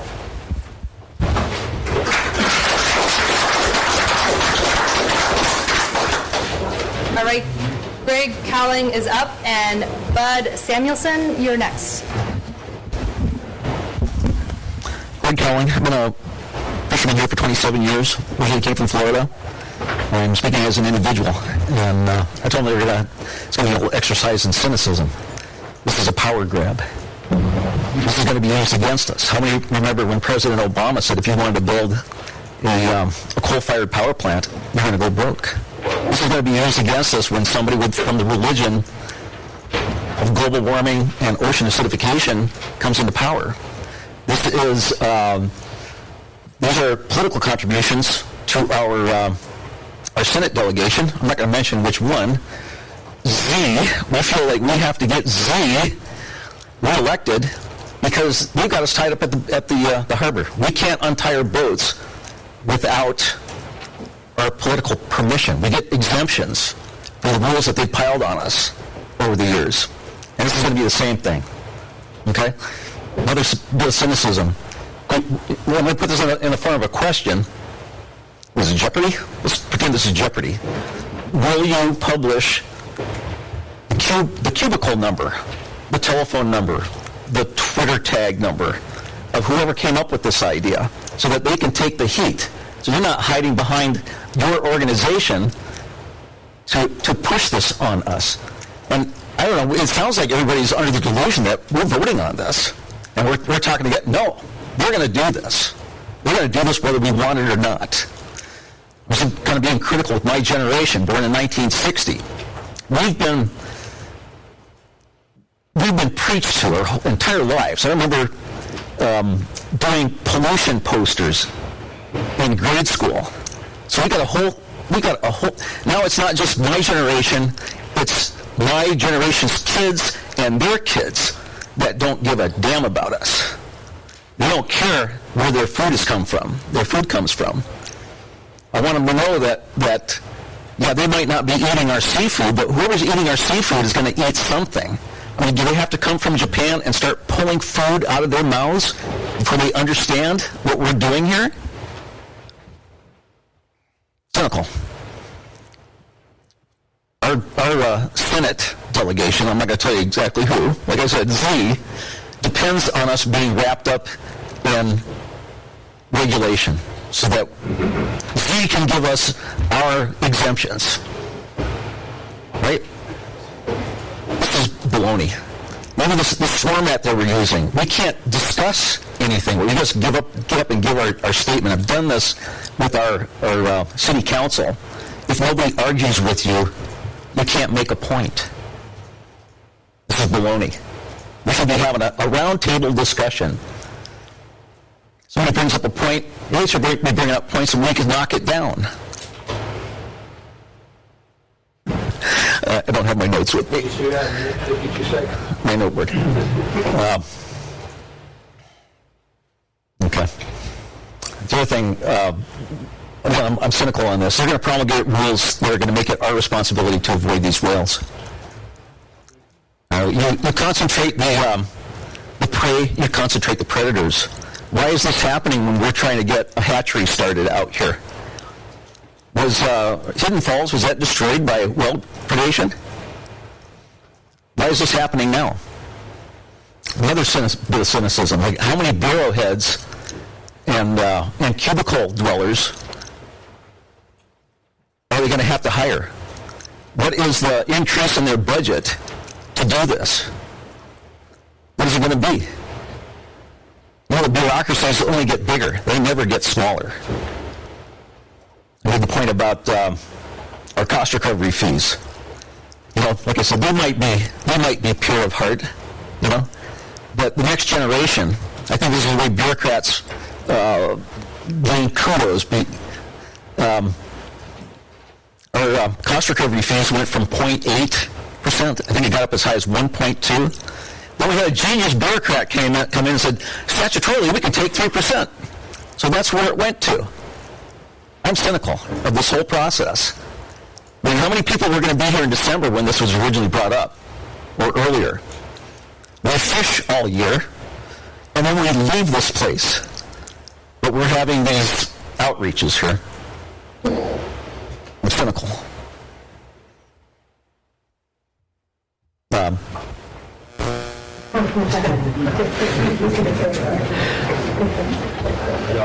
Thank you for listening to me. Thanks, Greg.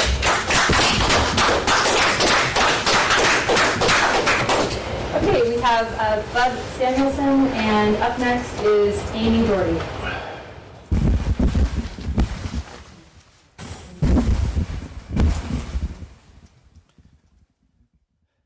My name is Bud Samuelson.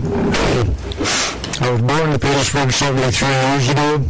I'm a commercial fisherman my entire life. It makes me really nervous when the federal or the state decide to protect something that could affect our fisheries. Take the sea otters, for instance, and what one being protected did to our crab fisheries in southeast Alaska and continues to do. As a community with an economic base of commercial fishing, I think we need to be careful what decisions we make concerning restrictions or area closures that take away access to fishing grounds that our fleet depends on.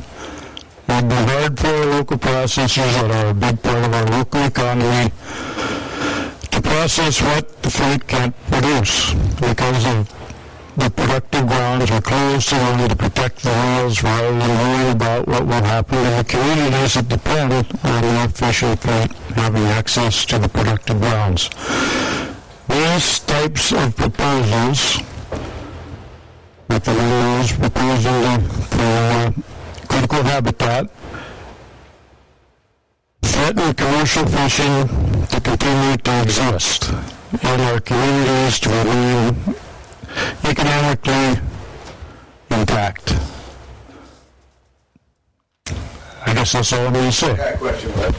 In all your years on the water around here, have you ever seen so many whales as right now? Well, as a matter of fact, when we were kids, when I was a kid, there was virtually no whales in southeast Alaska.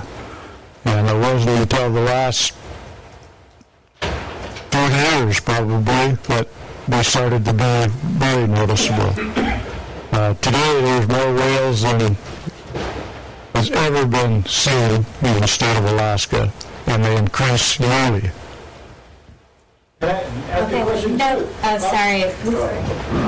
Why not? This is public testimony. This is public testimony. It's not a Q&A member of the public. Thank you. Talking the hallway. Other people have to speak, and we're going to let them speak. Okay, up next is Amy Doherty, and on deck is Craig Evans.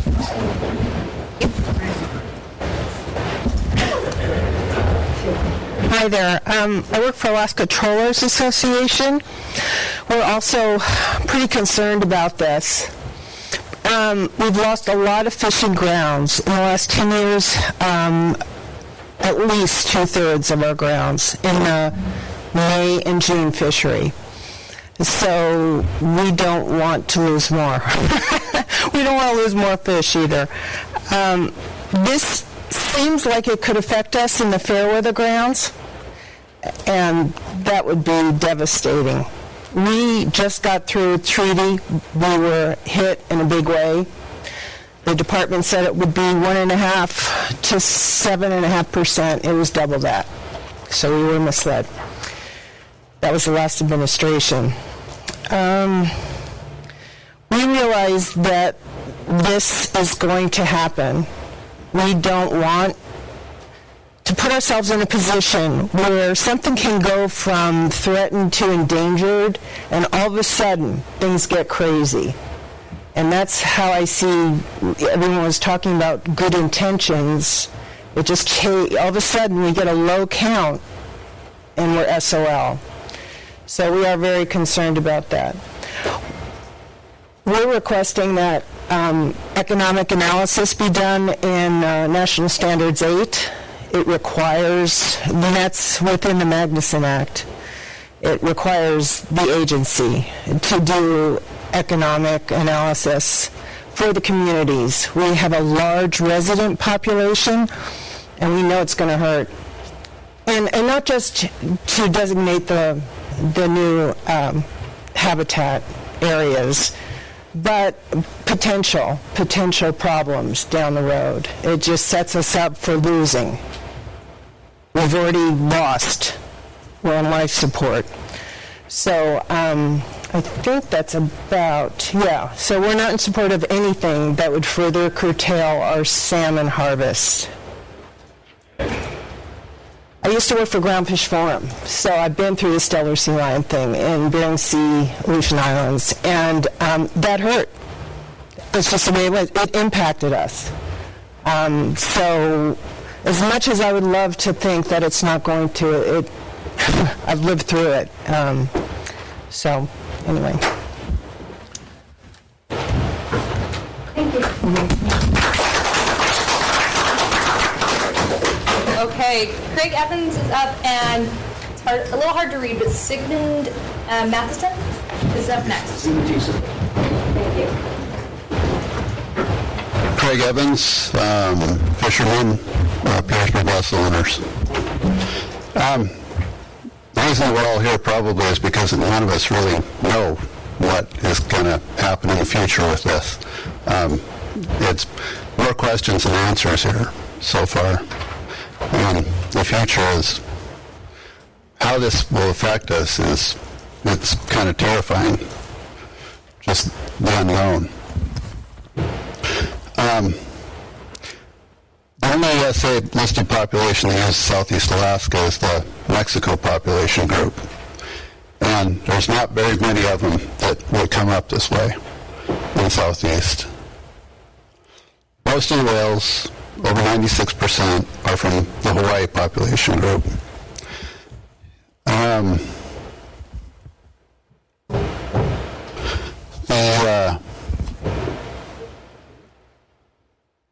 Excuse me for a second. The National Marine Fisheries Service Critical Habitat Review Team estimated that the conservation value of Southeast Alaska unit is medium. This is primarily because there are so many Hawaiian whales that come and feed here in the summertime, which makes sense. It's very important for the Hawaiian DPS, but the Hawaiian DPS isn't threatened. But since it has a medium conservation value, it gets lumped in with the Mexico population. It says that we're medium conservation value for the Mexican population as well, which isn't necessarily true because the Southeast Alaska should be considered peripheral Mexico habitat, not critical Mexico habitat. Only 2% of them show up here. It's a very peripheral area for the Mexican population. Largest predicted economic impacts in NIMS analysis for the proposed critical habitat designation are for Southeast Alaska. And NIMS's approach to considering economic impacts underestimates the true economic impact for the proposed designation because it focuses solely on the added cost for NIMS to consider impacts to the critical habitat. An appropriate reanalysis of economic impacts would demonstrate that the cost of designating critical habitat in Southeast Alaska outweighs the benefits, and therefore Southeast Alaska should not be included in the final designation for the Mexico DPS. So we would request that NIMS redo their analysis, recognizing that the economic impacts for Southeast Alaska are underestimated, while conservation value is overestimated, over-exaggerated. An appropriate reanalysis would demonstrate that the cost of designated critical habitat in Southeast Alaska outweighs the conservation benefits. I also request that NIMS remove Southeast Alaska from the proposed critical habitat designation for Mexican population group DPS humpback whales.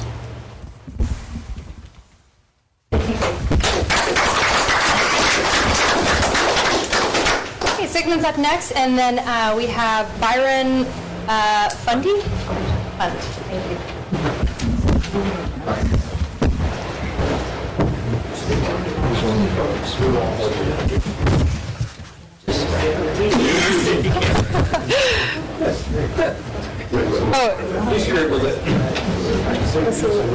Is he not? Are you? Okay. Where'd you go next? And after Brian, we'll have Thor. Help me. Benson? Nope.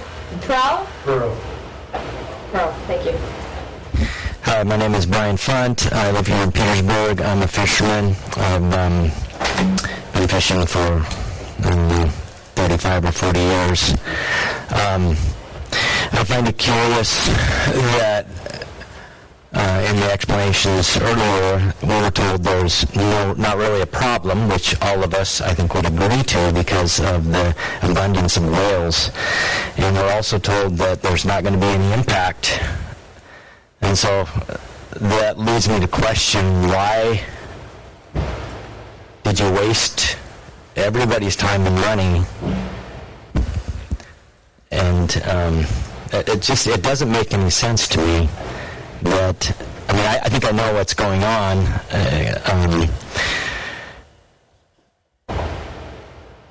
And I'll get to that in a second.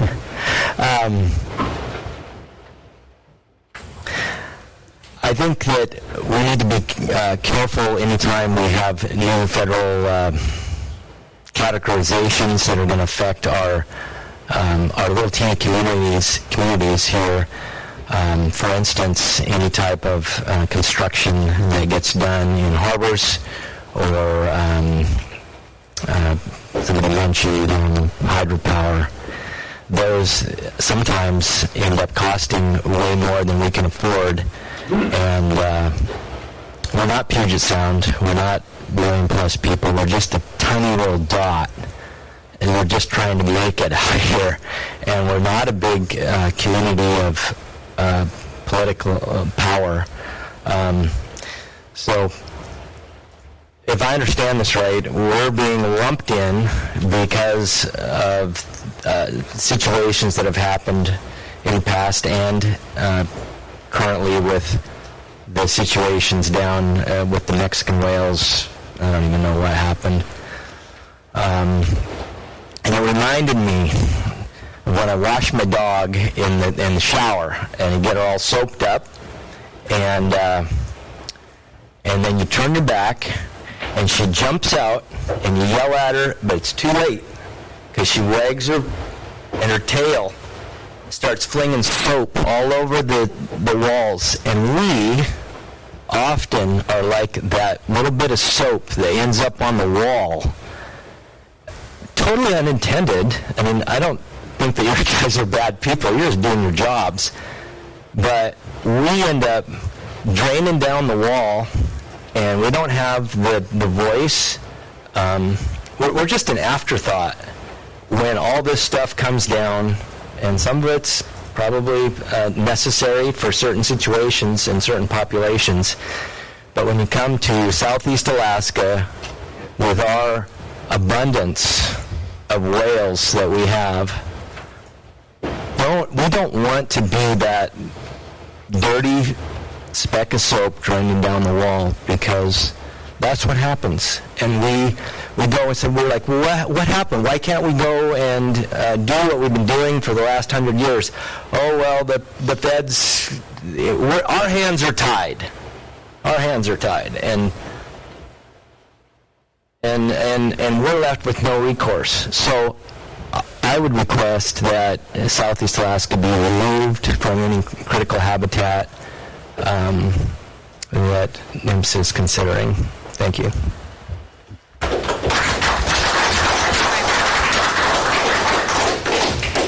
Okay, up next we have Thor, and on deck, Jim Martinson. I'm Thor Prue, third generation fisherman, live in Wrangell. Really kind of doubt some of the statistics that they've given us on economic impact and feel like it needs to be checked over once again. Cost for NIMS to do their proposed $82,000 a year for the next 10 years. Cost for other management agencies, I believe that's pretty low. I also feel like the economic impact on us as fishermen, as communities in Alaska, there's really no data that's out there for us. So I feel like that really needs to be looked at a lot harder. I've worked on some ships in different parts of the world, and on the East Coast there's certain speeds that you can drive vessels. If we get designated as a critical habitat area here in Alaska, what's in the future if something else happens with the food in Mexico for these whales, and there's less and less of them coming up here? Not our problem in our area, but we're going to feel the impact from it. So I feel like we're going to get the brunt of it no matter what. I feel like the designation for these 3% of the whales that we do get shouldn't be fully our responsibility when a lot of it's probably coming from somewhere else. So I urge more studies be done, and I do not support the Southeast Alaska from being part of the critical habitat. Thank you.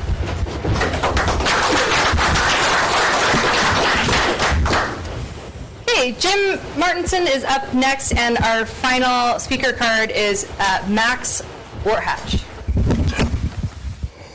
I'm Jim Martinson. I've got a varied and checkered past, but I'll tell you, I grew up on born in '67, grew up fishing late '70s, early '80s, and like Bud said, in the early days.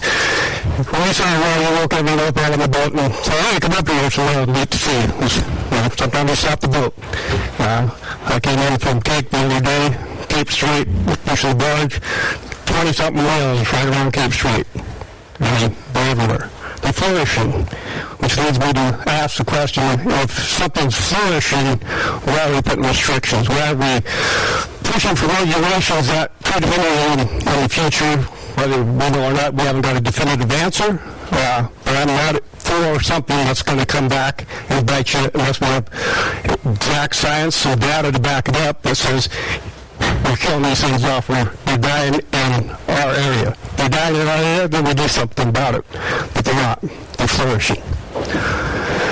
So why do we need the designation? That would be my first question, and I don't support it. I think any regulation that hinders any industry that isn't impacting, you can't prove it with science, you're acting from emotion. We'll step back, come to us with science.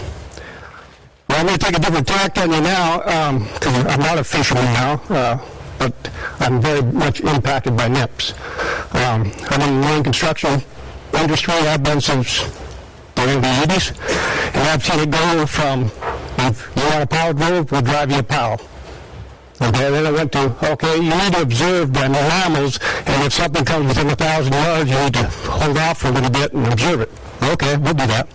Okay, now every time you do that, there's a form you got to fill out, and on the project you got to give that to the agency. Okay, go do that. Then I went to, okay, well, why don't you just hit the piling once, wait 5 minutes, hit the piling again, wait 5 minutes. If nothing observed, then go ahead and try the piling. Okay, I'll do that. Then it goes from that to, okay, you can't do that. I need you to hire someone to sit up on the beach with binoculars so you can watch out over the whole area and make sure that your bales are sea lines. Okay, we can do that.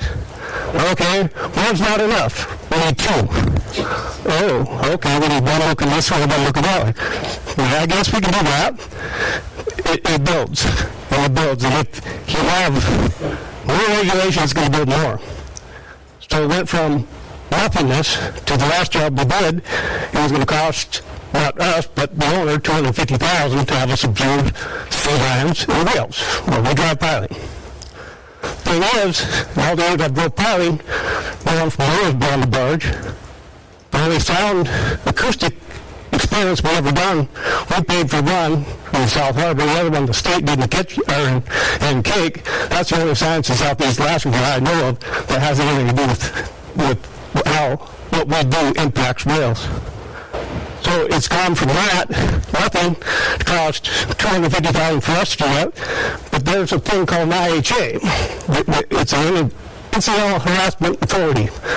So if there's too many whales, like sickle sound, you have to go out and inventory how many animals are in the area before you get your permit.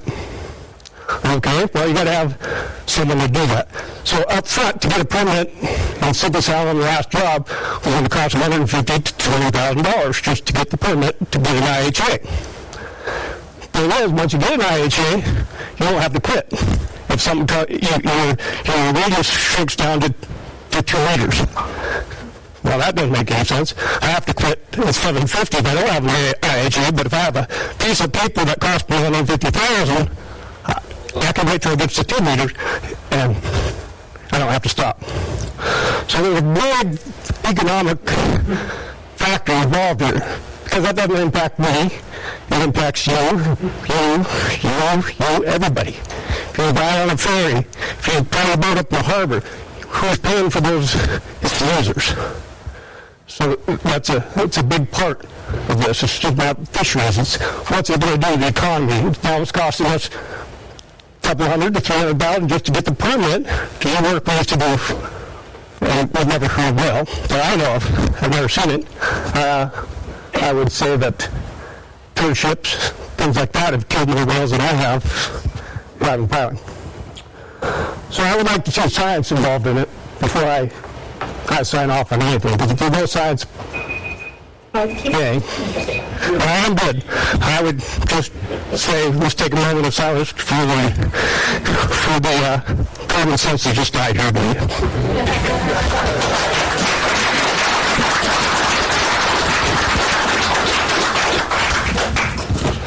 Okay, we've got a couple more cards that have come in here.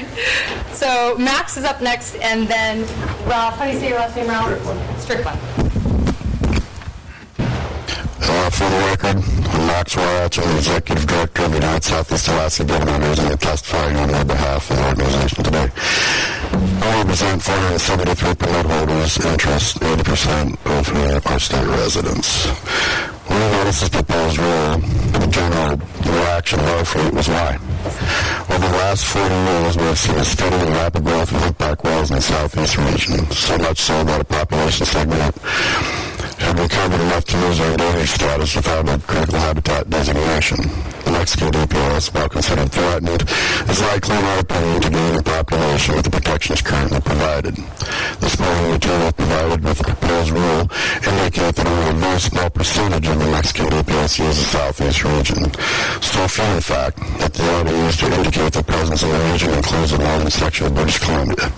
It seems rather disingenuous to us to use observations outside the proposed designated critical habitat as a baseline for the population within a smaller area.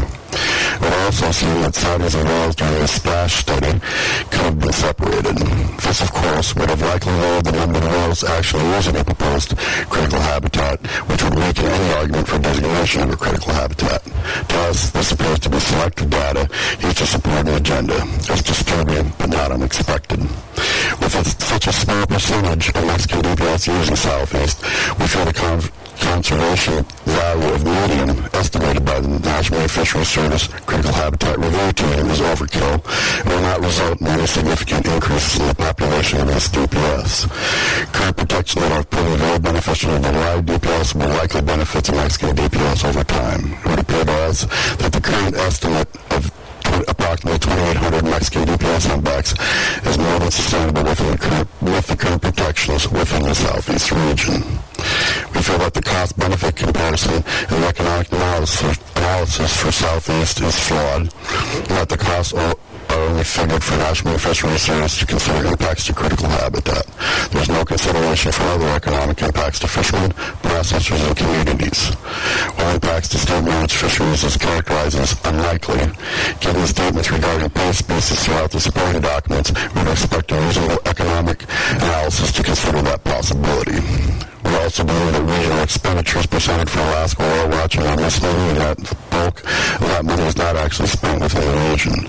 For these reasons, we would ask that there be a new economic analysis be done to accurately reflect the actual cost to benefit of this proposed critical habitat designation. Given that Southeast Alaska is mainly a peripheral area of use for the Mexican DPS, and that National Fisheries Service's inability to make a thorough and accurate economic analysis for the area, we're of the opinion that Southeast Alaska should be removed from consideration for critical habitat for this DPS. Thank you.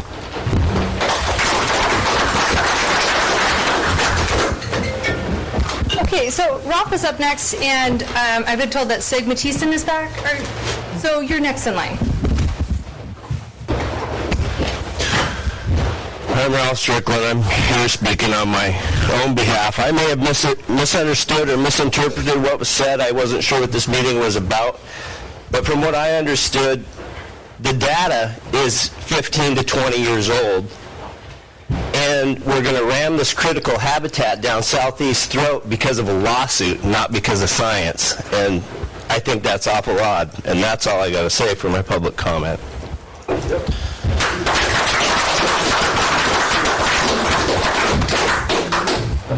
All right, Sig, you're up next, and I need help with this. Chris? There you go.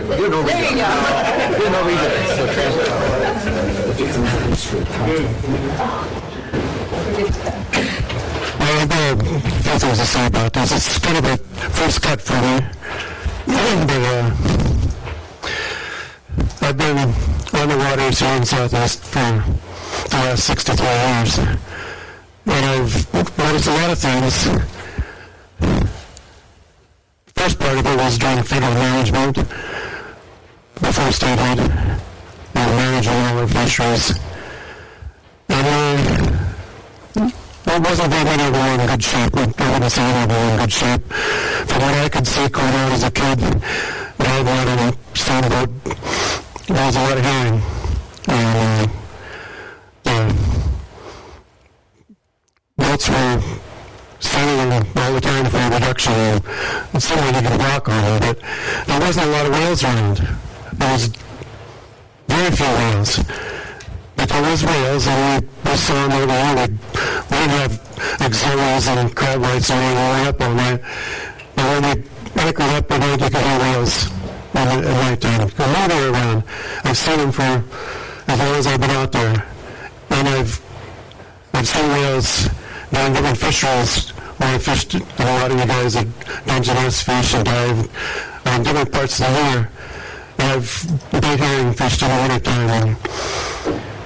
And the whales that I've seen over the years, and the increase in whales that has been phenomenal in the last 20, 30 years, is what I feel is a native population of Southeast Alaska. I can only speak to Southeast Alaska because I'm not all that familiar statewide. But I do know Southeast Alaska, and I know we have a resident whale population. Some of these whales are around year-round. They don't just fly off like snowbirds that go to Mexico or Hawaii or Philippines or somewhere. These animals are resident to Alaska, and where they go is it's up to them, I guess. But I have a feeling, looking at the different graphs and maps and stuff, you have the blue dots showing these breeding populations and where they are. And I think I'm really wary of having federal control in southeast waters, inside state. It's pretty easy to designate state waters in southeast Alaska. And I like it the way it is with state waters and state control and state management. Federal oversight's fine, but this is a resident population. I feel that if you want to be protective of the Mexican segment of it, breeding areas are on top of my list for sanctions and have helped maintaining breeding populations. But to put us in the situation where we're in southeast Alaska here and say that this critical habitat for these breeding populations are, it seems almost to me to be a backwards way of looking at it. We have our population. These whales have been here forever, and they go to Hawaii or go to Mexico to breed and come back. They're residents of Alaska, and I think we're looking at this in the wrong way. And I really feel Southeast Alaska for sure should be excluded from this critical habitat. We're talking about our whale population, and any effects on it are happening somewhere else.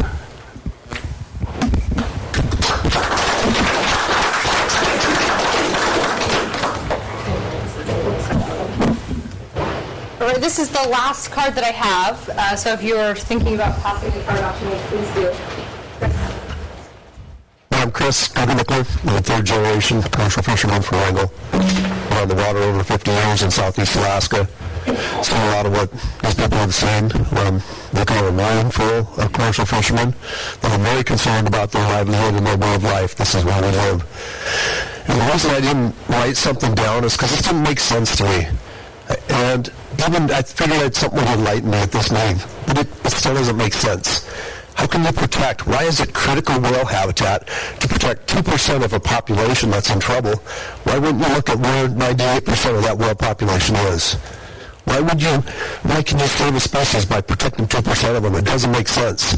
We've got a Western Pacific DPS of whales in this area that have been thriving since they stopped whaling. It doesn't make sense. It isn't right. We've got the feds here not working in conjunction with the state, and it bothers all of us, and I think it's wrong.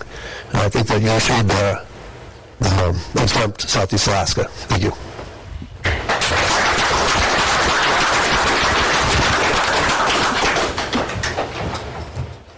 I had a question earlier. Yeah, let me just check if there was anyone on the phone that wanted to give an oral comment, and then we'll have time remaining. Well, you got a lot of time. The next jet's at 9 a.m. tomorrow morning. So, operator, is there anyone on the line that is queued up to give a public comment? There are currently no questions in the queue. Okay. All right, just let me know if that changes. I guess you have... So one of your slides you... So actually, let me just close down, just for the reporter. We're going to close down the comments in the room unless anybody just say going, gone, if anybody wanted to fill out a card. But we'll just close public comments and continue with questions. Can you go to your slides? Yeah. The one with the population, the different colors of blobs. Yeah, the map. The map of blobs. I don't know. It is a cartoony map. It's not a... spawning ground. Oh, yeah. Sorry, I'm just going as slow as possible.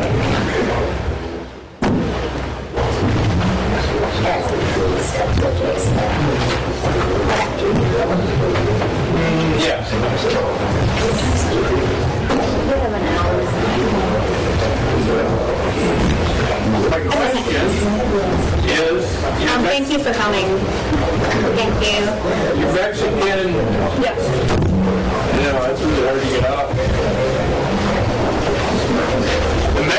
population that's in peril, I guess is the word to use. It's listed as threatened. Threatened. The one that you're going to make Southeast a designated area for. Where do they, where are they made? Yeah, they're listed in. Can they call into the line? Did you guys call in? I'm sorry. No, that's all right. Just call later. I can give you the phone number. Are you online? Or they could just, you could just give it to your phone. Yeah, they can ask a question. As long as it's captured in the record, it's fine. So I got a guy in Ketchikan that says there's a group of them listening, and for some reason they want to mute their line. Okay, operator, there appear to be some people that are on the line with you that do want to make a comment. So let me know if it's resolved. Would you like me to open up lines or what? Yes, and then can you instruct them to say their name, and then I will let them know when their 5 minutes is up? Okay, I'm sorry. We'll just have to go back to taking comments. Yeah, I'll keep it on the record. So, yeah, no, we can't hear is this not on speaker? It is on speaker. It is, yeah. So if you can just let me know when the first speaker is going, because we are not hearing anything. Operator? Yes. Okay, you want to start now. This is Becky County. Yes. Several questions and comments. Go ahead, please.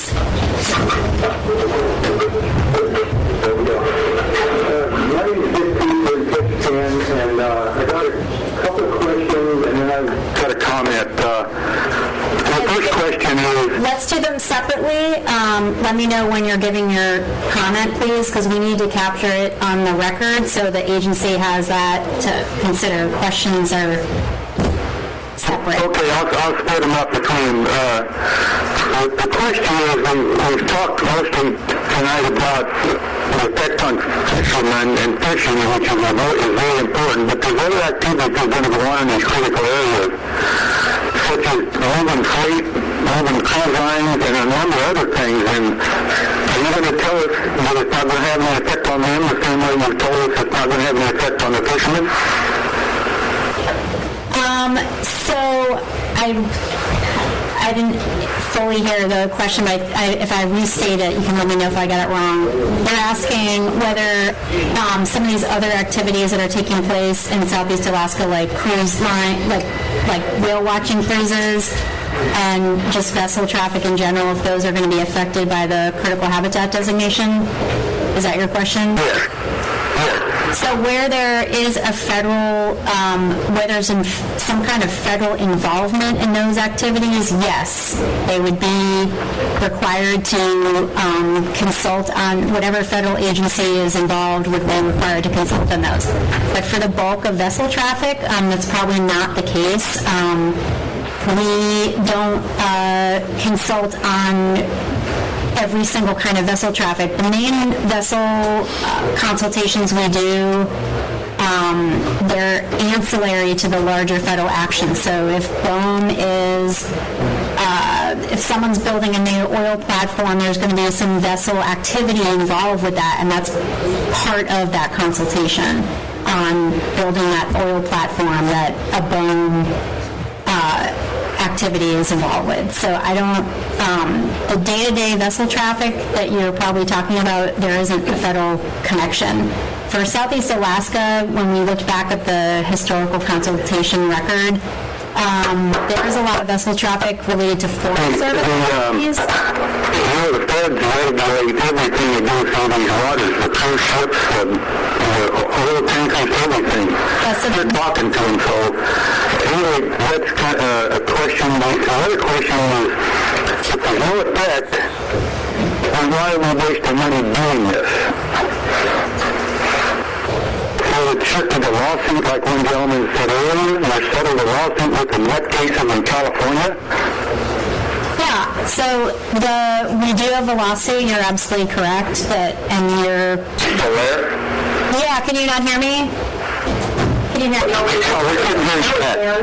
Okay, so, Yeah, so critical habitat is required anytime we list a species under the Endangered Species Act. And just because some of the activities that currently take place that we would consult on because they're federal activities, just because we're not foreseeing a change in those activities because of the critical habitat, it doesn't give us an out. It doesn't mean we're somehow off the hook in terms of the legal requirement to designate critical habitat. It simply means that for a lot of cases, for a lot of the activities that we're doing, there's already a lot of requirements in place to avoid harming or disturbing the listed whales or affecting their habitat. And we heard a good example of that from the gentleman this evening who talked about all the restrictions that are already in place when he does pile driving. So when you talk about adding critical habitat to the mix, there's already so much going on that it's not going to add to what's already happening.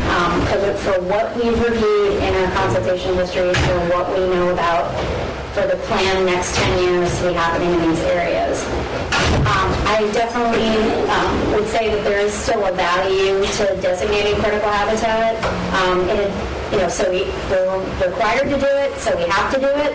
But then the added value that can be non-regulatory or things that we talked about earlier in the presentation, like it could focus research efforts where we need them. It can help other managers identify where the really important habitats are and things like that. And just the mere fact that federal agencies are now put on notice that these are areas where they're going to have to consult on critical habitat does make them look a little bit more closely at their activities and consider potential mitigation, things that they could build into their activity up front. So that is hard to capture in an analysis or articulate, but that does happen, and that's just our experience doing Section 7 on projects, and that's basically what we see as the benefit of critical habitat. Thank you. Now I'll comment rather than a question. Okay, comment now. I'll repeat my name, Dick Casey, Ketchikan. I've lived in Southeast Alaska for only 40 years, so I'm a newcomer. But my background is not fishing. I'm a forester by trade. My son-in-law and grandson are commercial fishermen. In my experience in working with the federal government over those years has been intake and designate critical habitat. I watched the Forest Service do it. It destroys an industry. And I guarantee you, the fishermen just stepped into the water. And at given time, and the federal government under the regulatory agencies, and in that case, environmentalists, and if we don't fix the ninth circuit, there won't be a commercial fisherman. There'll be a lot of wild fish out there, but there won't be any commercial fishermen just like there's no loggers anymore. So I would encourage you not to designate this habitat, period. I would encourage everybody to talk to the federal delegation and go after President Trump and stop this regulatory nonsense. Thank you. Anybody else? Okay, thank you. I have another question. Yeah, thanks for putting on this show. We have been listening a bunch of us here at the beginning of June. But my question is, it's 2% of the world population. Does anybody know the number of whales involved? So the current abundance estimate, or one of the most recent ones, is about 2,800, but there are different, and that's plus and minus confidence intervals, of course, and then there's different abundance estimates out there, but that's a good ballpark number to use for the Mexico DPS. That's for one population. Other Is that 2,800? correct. But and the 2% is coming from the Wade 2017 analysis. There's other percentages floating out there, like up to 8.5%, so take your pick. May I make a comment, please? As Cochran still. Okay, yep. Please go ahead with your comment. Yeah, I'd just like to go on the record. I've been commercial fisherman in Southeast Alaska for 44 years.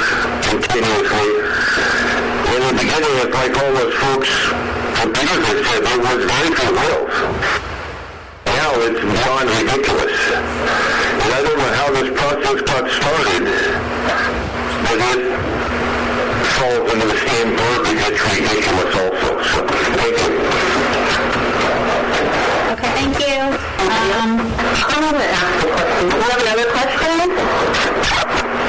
Hi, this is Katie Montgomery, and I'm a Kicks fan, and I've been a resident here for 54 years. I'm sorry, a comment, or are you just asking a question right now? I'm sorry, are you asking a question right now, or would you like to make a comment?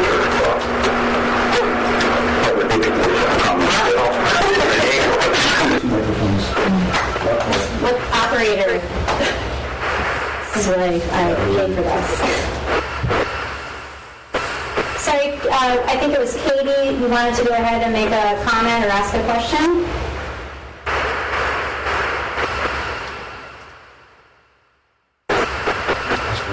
I think you may have muted everyone. Operator? Can you hear us? This is Catch Cam. Yes, I can hear you now. Do we have another question, please? If you're not asking a question, could you please mute your own line, or could you please stop talking? Yes, we are going to do that. Did you get Russell Coughlin's statement? Yes. All right, thank you. Now we have another question. Hi, my name is Katie Montgomery here in Ketchikan. I've been an Alaska resident for 54 years. And I just wanted to clarify the question that Mr. Coos had asked at the beginning. For the critical areas, what effect do you see should happen with our barge companies, the cruise line companies, our state ferries, as you had mentioned, oil rigs? I didn't really fully understand your response. Yeah, so so you're asking about a lot of different types of vessel traffic, and for the most part, I'm not aware that there's a federal nexus for just these generic uses that you're talking about. So it's a little hard for me to answer. If there is no federal permit or authorization for these vessels, and they're not involved in the federal activity, then there's no Section 7 issue. There's no critical habitat issue. There's no reason that the critical habitat would affect those boats. For the most part, people talk about whale watching. Unless those boats are operating in like a national park where there's particular regulations, federal regulations that affect them, we're not consulting on those activities. And then when we do consult with like National Park for Glacier Bay whale watching, it's on a very programmatic level. We don't consult every time a boat is moving. It's done at a very programmatic level, and it covers the whole set of regulations that are dictating how those boats operate in Glacier Bay. So I don't know if there's anything specific you would add. Specific whale watching? Or vessels in Southeast Alaska for consulting on? Yeah, also just acknowledging the features of prey and how that would be connected to vessel traffic. So that is a challenging answer to make. The impacts to individual whales as a vessel presence are already being evaluated. That has been ongoing for decades. So Katie, I don't know if you heard that, but Susie is just pointing out that it's, again, with the critical habitat and consultations on critical habitat, it gets at what those analyses are going to look at is the effect of the particular activity on the critical habitat, and in particular, that prey feature that we're designating. So if the vessel traffic isn't really going to have an effect on prey, there's no issue. Just setting aside the whole question of, do you even have a federal relationship there? Is there a federal nexus? So hopefully that helps answer the question a little bit more. Okay, thank you. Yep. I have one more comment, sir. So we do have another question.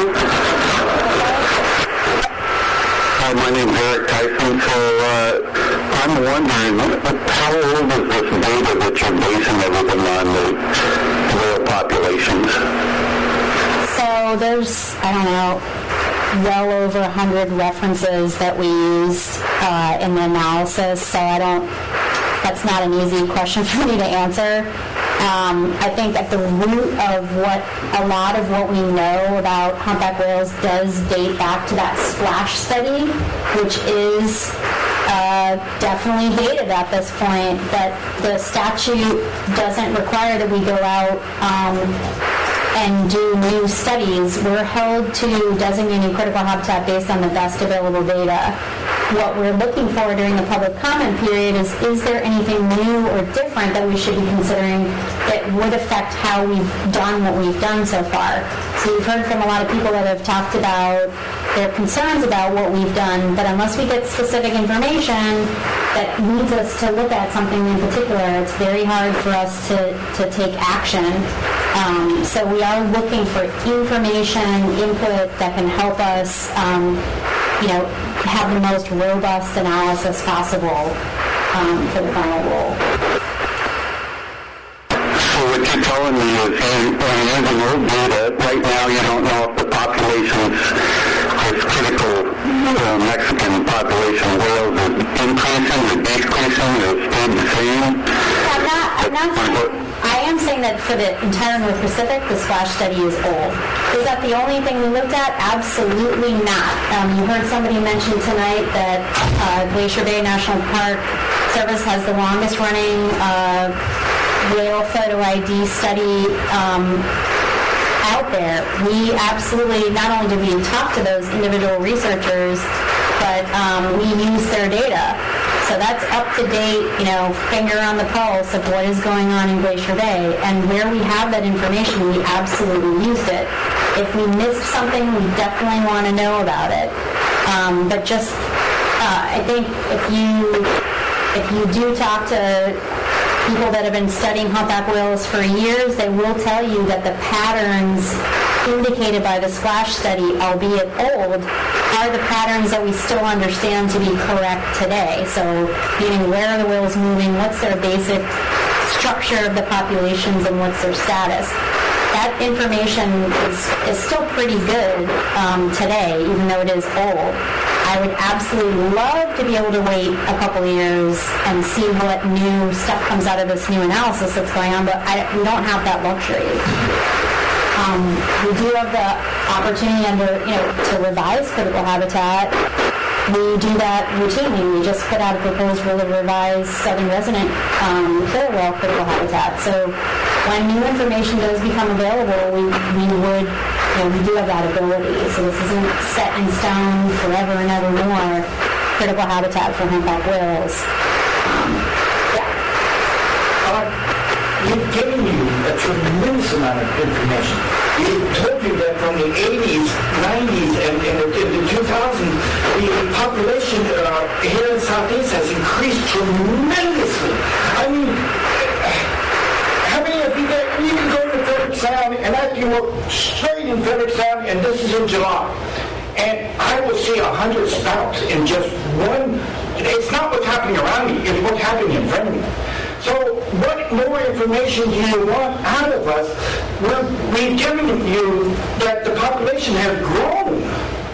So and I'll check in with the phone in a second, but I apologize. So that's okay. I think what is complex in Alaska is the fact that, and people have mentioned this again tonight, that you have mixing of non-listed, non-ESA listed Hawaiian breeding population of humpback whales that come into Alaska waters to feed.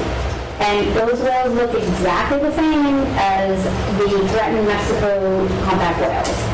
So those whales are sharing the same feeding grounds, and they're mixing, and across the North Pacific, the population trend is on the uptick. There are a few caveats to that, though, so don't take that. What is the carrying capacity of Southwest Alaska? I don't have that. That has not been. What are the Western Pacific whales eating forage fish from the Mexican DPS?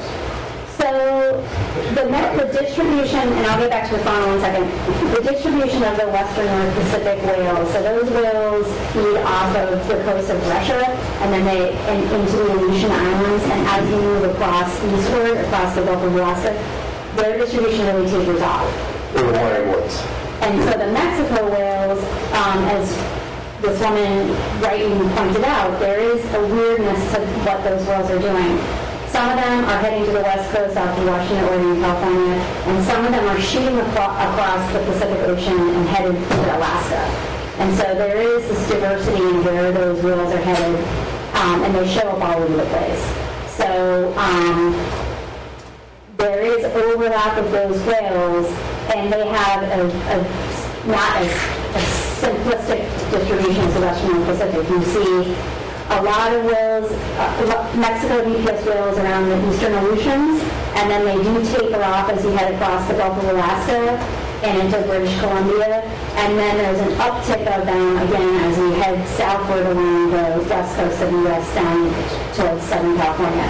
So it's not a simplistic pattern. It's definitely The growth of the Western or the Hawaiian population is keeping feed from the Mexican population from the intermediate in Western Southeast Alaska. Are they keeping feed from? Well, there's only so much. So you're talking about food. You're asking things I can't answer, and not only should I not answer these things tonight, but they're not necessarily informative. Whether these whales are competing with each other doesn't tell me anything about If you don't know the carrying capacity, then how can you determine where their essential features are and where they're occurring? I don't know that we've ever determined carrying capacity in order to do a critical habitat designation. This is a legitimate question because any population needs itself out of house and home. That's what happens to that population. We just didn't do it. So critical habitat, the purpose of critical habitat is to support the recovery of listed species. So the presumption, of course, if they're listed and they're facing extinction now or in the foreseeable future, they're not at carrying capacity. It's not a relevant question right now. Carrying capacity would be a relevant question if we're looking at delisting them. But have they met recovery metrics? Should we get them off the endangered species list? That's what we're trying to do right now, right? We're trying to get them to that point of recovery. And critical habitat is just one tiny tool in that. What do you consider as a sustainable population for the Mexican population? So I don't have an answer for you. You're asking me to basically predict the outcome of the recovery planning process that is yet to happen. What if it's already happened? What if that is the carrying capacity of that specific DPS? It wouldn't be listed.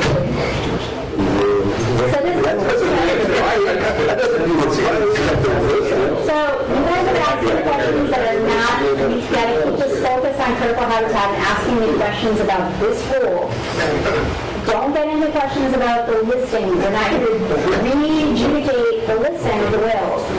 That's not anything that is open for public comment right now. They're listed, okay? Western North Pacific is listed as endangered.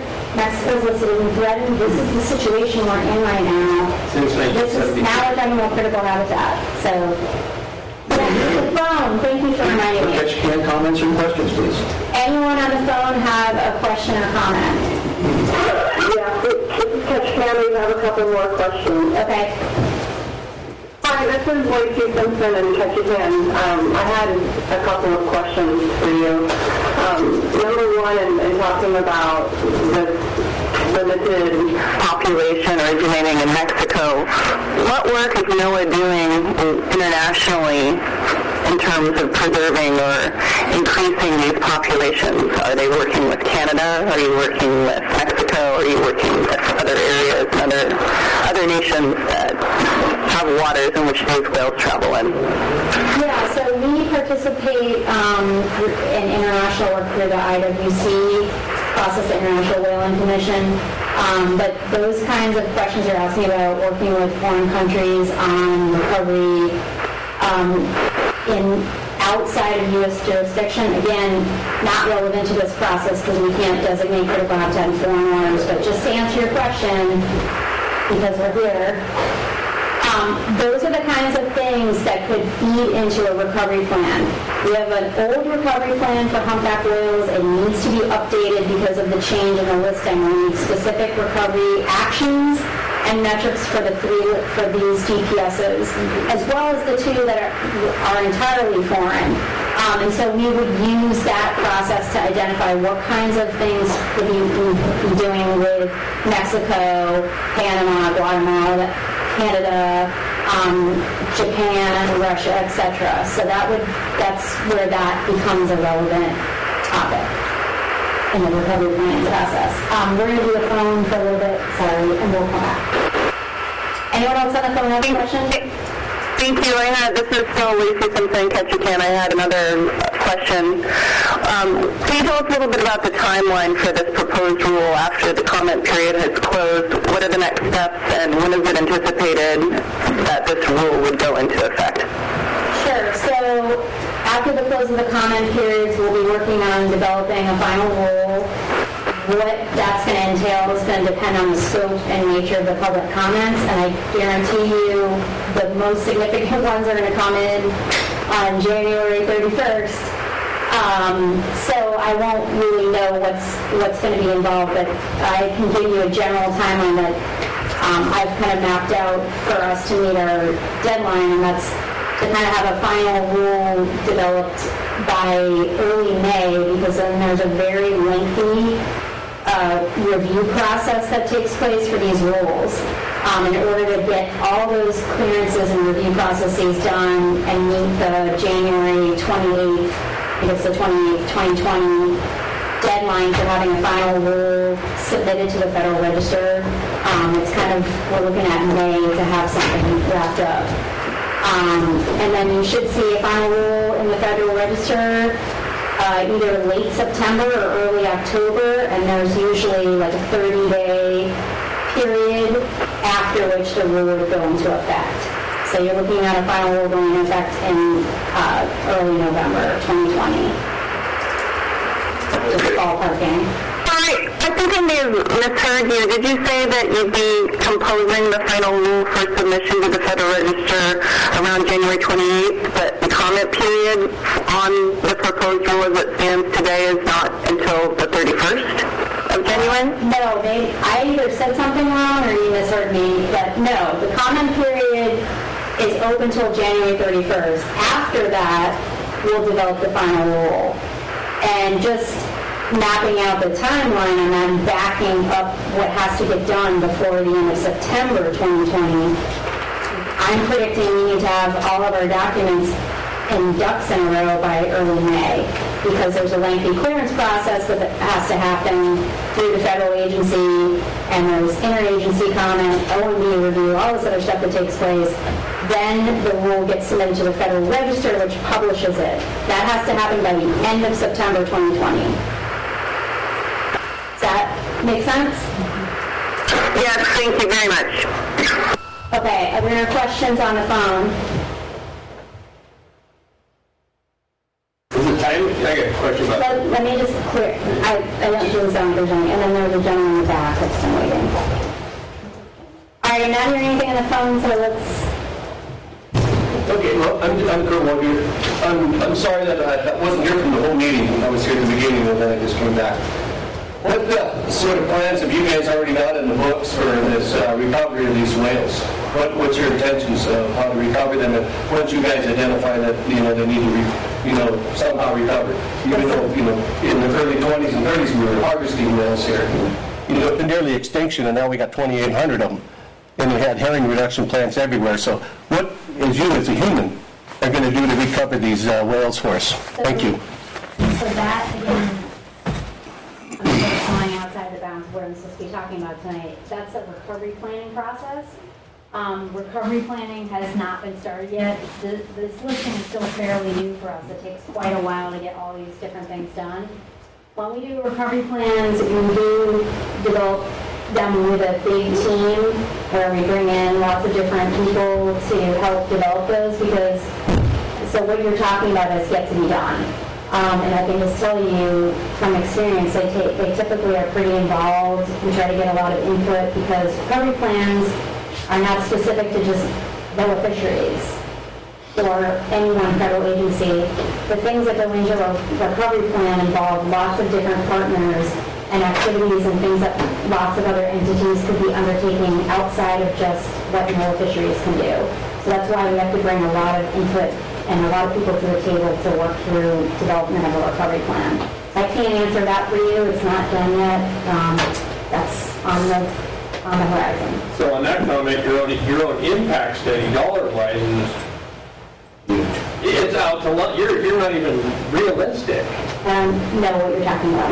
The 87, what, over 10 years, what was administrative changes. I'm not understanding how that relates to what I was just saying.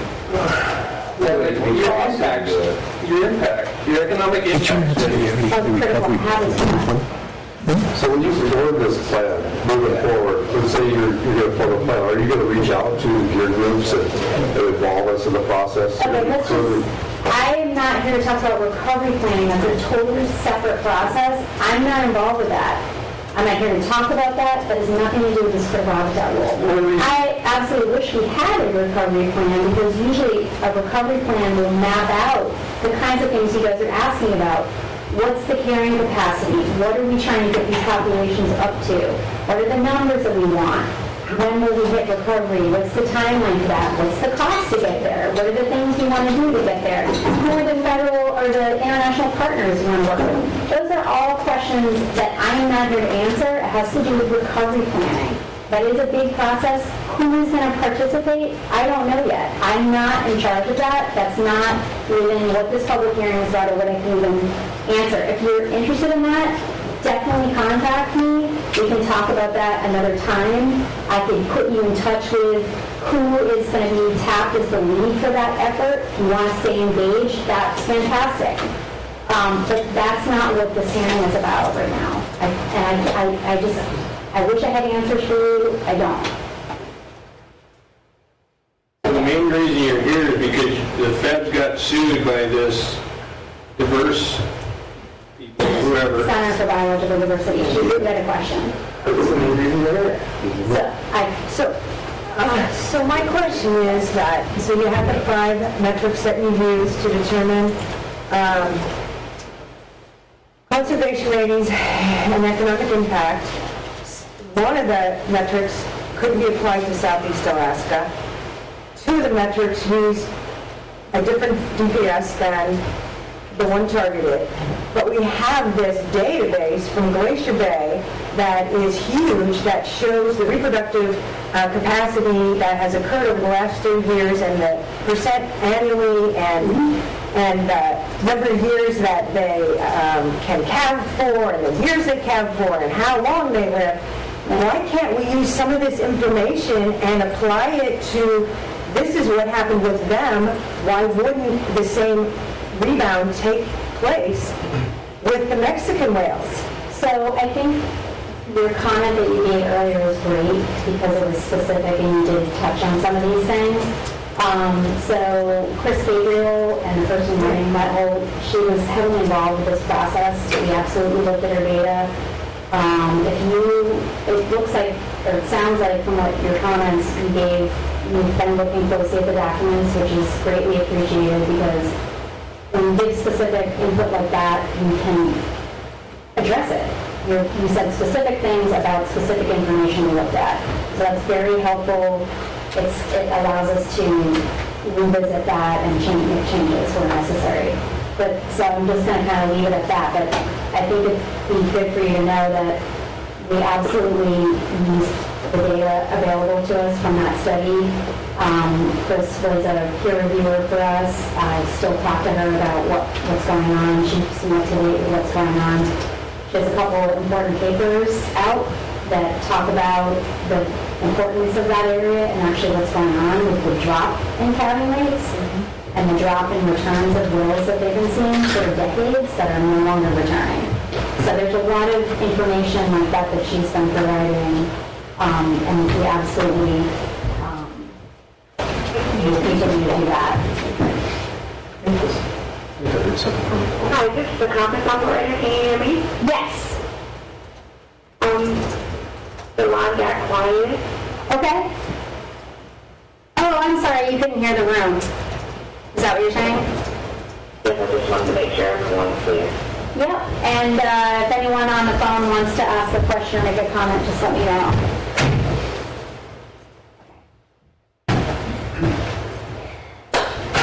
No, you can't be done yet.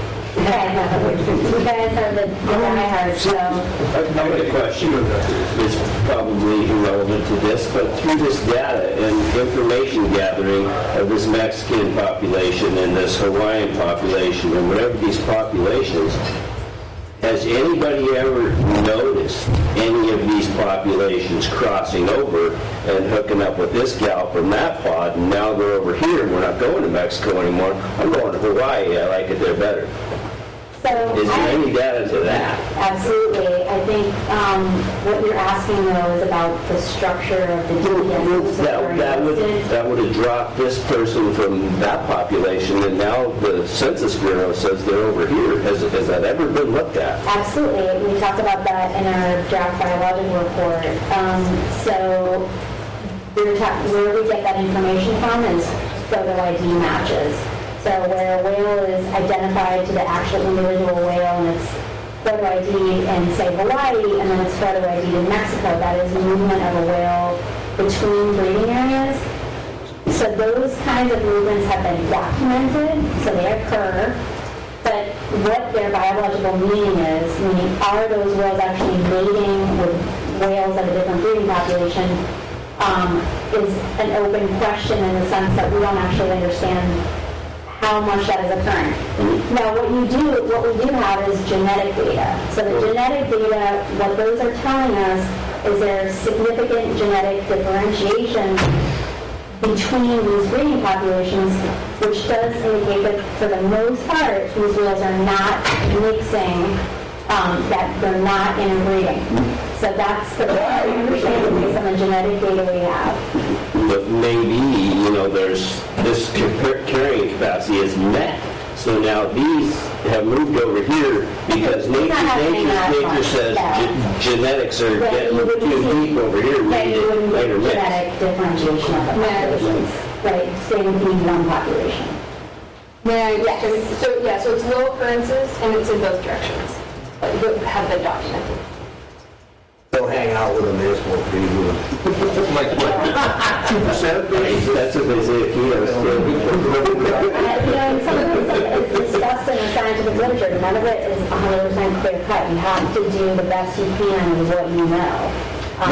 It's just kind of hard to take that we're getting this crammed down our throat off of a lawsuit instead of data. So this gentleman is saying we're only doing it from a lawsuit. And I don't want you going around town saying we're only doing this because of a lawsuit, because if you remember from my presentation, we are required, when there is a listing under the Endangered Species Act, there's no out button for designating critical habitat. When you list a species, you have to designate critical habitat to the maximum extent proven and determinable.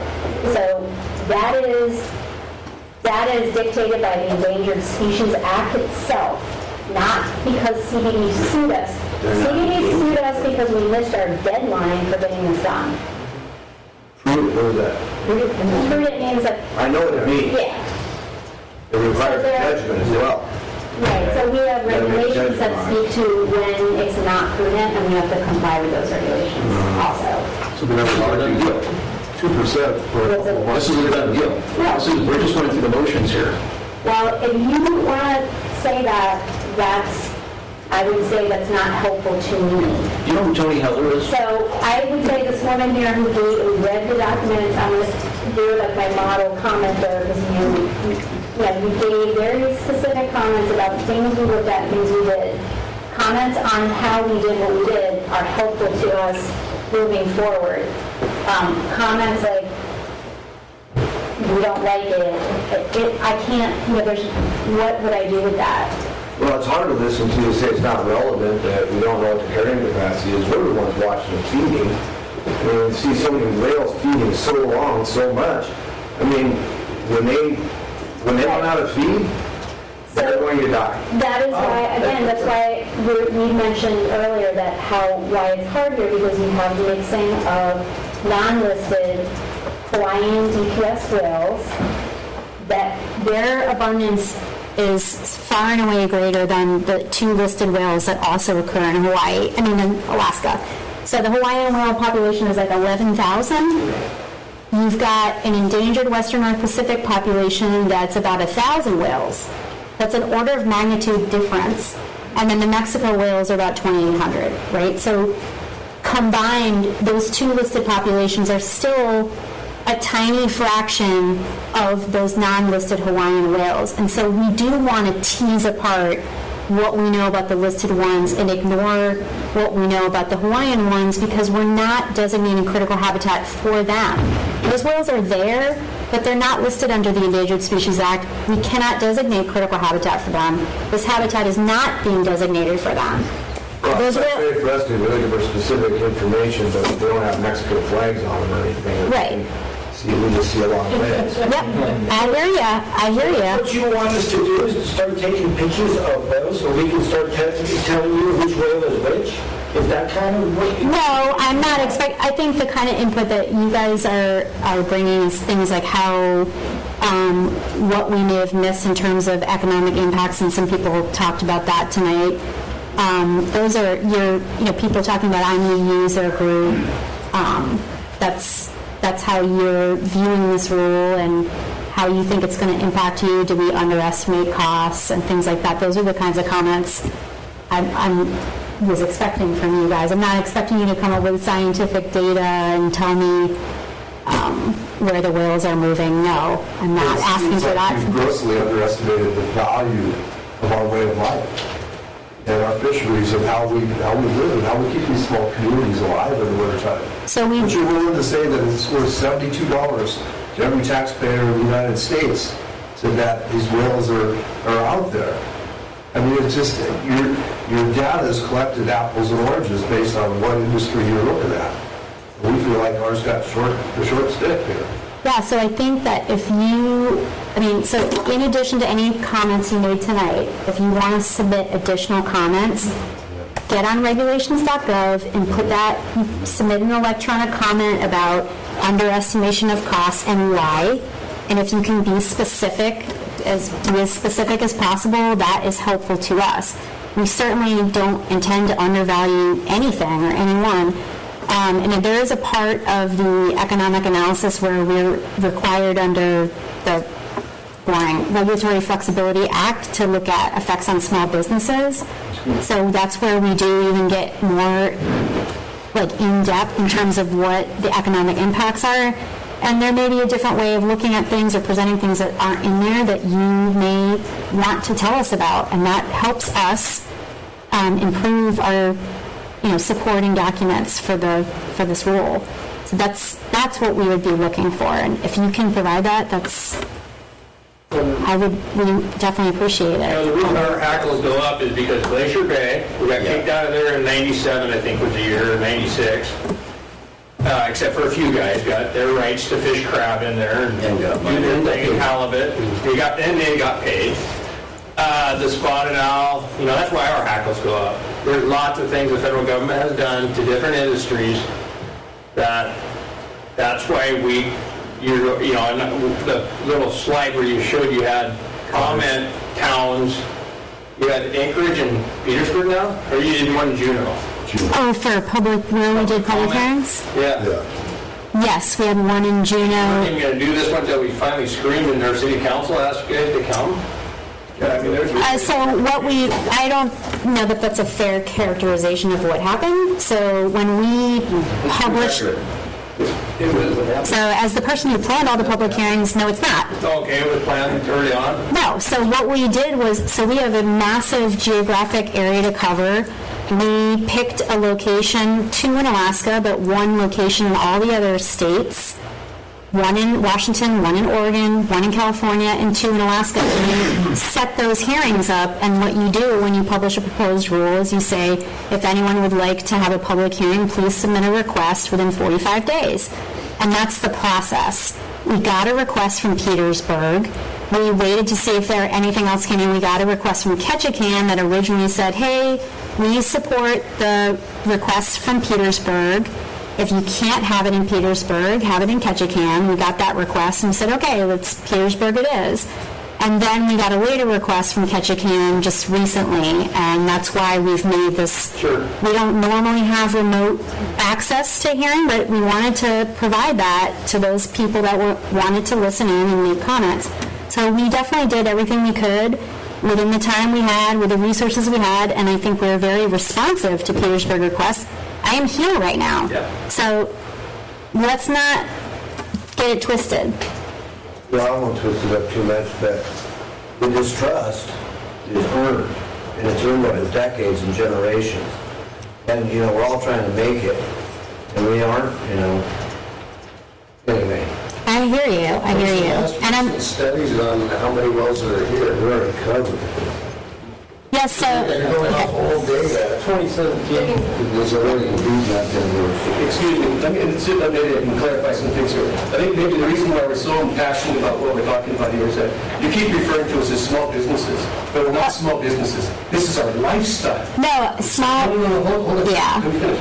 This is what we do for a living. This is our passion. This is what we do. And now we have some government entity coming in here telling us that we're going to start monitoring and putting in these areas, you know, that night. I think what we're trying to do is get the nose of the camel and under the tent. That's what you're doing. And so you don't think we're not going to be passionate about this?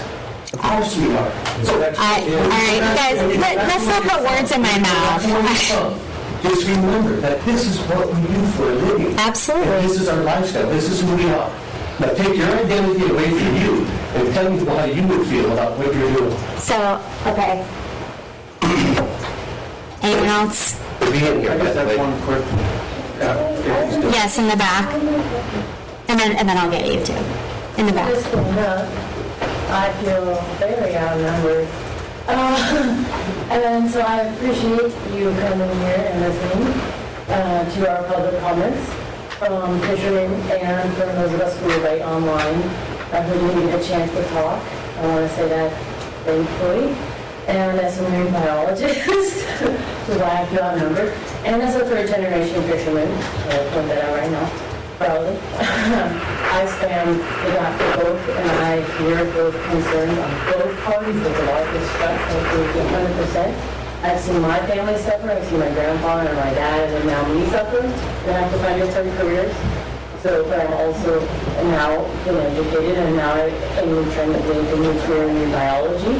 So it's a hard walk, a hard line to walk, and I hear the distress. I have a lot of it, but I also hear the positive attempts, and so I would like to see more active research on both parties. So from the scientists and from a maybe not so big federal government, but state also. The state can't ignore this too, and to say, well, the feds can deal with it, right? So you pointed out these are in Alaska, these are Alaskan waters, that's our state. So maybe we should be also looking at our state to do something and just saying, well, the feds, we distrust them. So what can we do? Because those whales aren't going to do it either. We have to work with them. And so I appreciate you coming and listening. And I appreciate everyone in this room for saying what I didn't have to agree to stand up and say to my own family. So thank you. Yeah. I think someone was it? Oh, right there. I just have one concern was when you were talking about economics here. When you put this into effect, which it sounds to me like, regardless of what we say about it or concern about it, it's going to go into effect.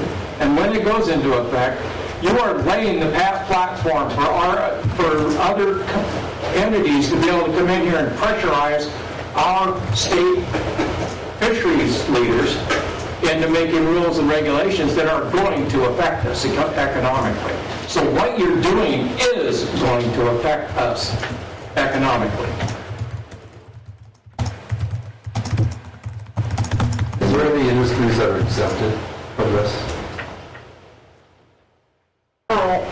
No, I mean, just again, to emphasize, critical habitat only affects federal action. So if you're talking about something that's a private activity, there's no effective critical habitat. So Yeah, that's the one thing that, excuse me, that's the one thing that I was wondering about.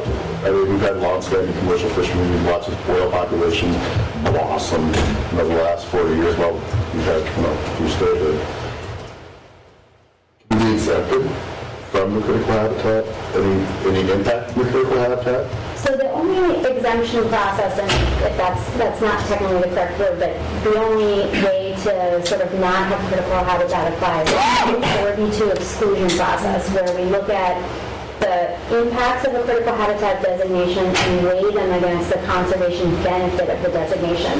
And through that process, that gives us an out. So if there's an impact, an economic impact, a national security impact, or some other kind of relevant impact that relates to the rule we're talking about, not to other things, but to the rule we're talking about, the critical habitat. If those impacts outweigh the conservation benefit of having that critical habitat for that species, then we can exclude an area. So we can exclude areas. We can't exclude an activity. Not activities, right.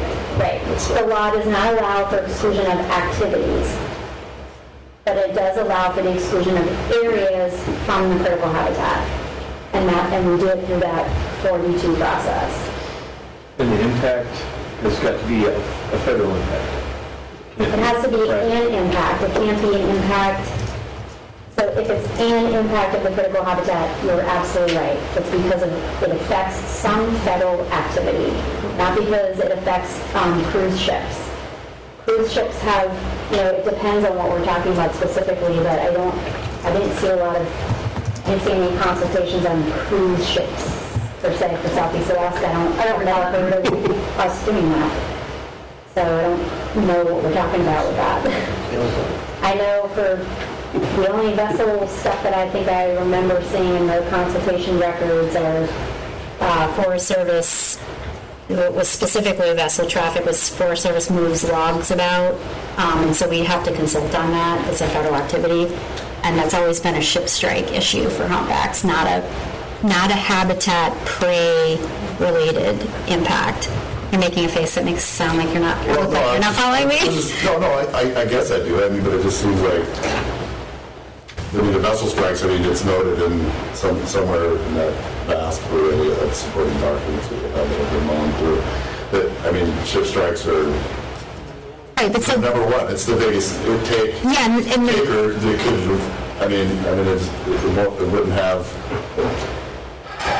wouldn't have an impact. If the Mexican whale population went down because 20 of them got hit by cruise ships, tankers, how would that impact the critical habitat in our activities? Right, it doesn't, we right? Exemption, we get takes. So you probably have something better to say than me, so I'll let you talk. But so whales all of the humpback whales are protected under the Marine Mammal Protection Act. Somebody earlier was talking about IHAs, incidental harassment authorizations. Those are done under MMPA, and those don't just affect federal activities, they affect everything. That's MMPA. That's nothing to do with critical habitat under the ESA. So things that different. And that's, again, why I keep saying the baseline protections are really high already for these whales, so that the critical habitat isn't going to add much over and above what's already taking place in terms of how you're changing what you're doing if it's a federal activity. You can't have both. You can't say we're already doing a ton and this is going to add more to it. It doesn't work that way with critical habitat. There's so much that we're already doing for these whales, including, as I mentioned earlier, the federal fisheries already prohibit, harvest of their main prey. So we're already doing so much that it's not conceivable to think that you're going to do anything differently than what you're doing now as a result of a Section 7 consultation on this critical habitat for the majority of things we know about. That's, yeah. So, did you want to add to that? No, I got a question though. Sure. I think we get X amount of takes a year, right? I'm a gill nutter.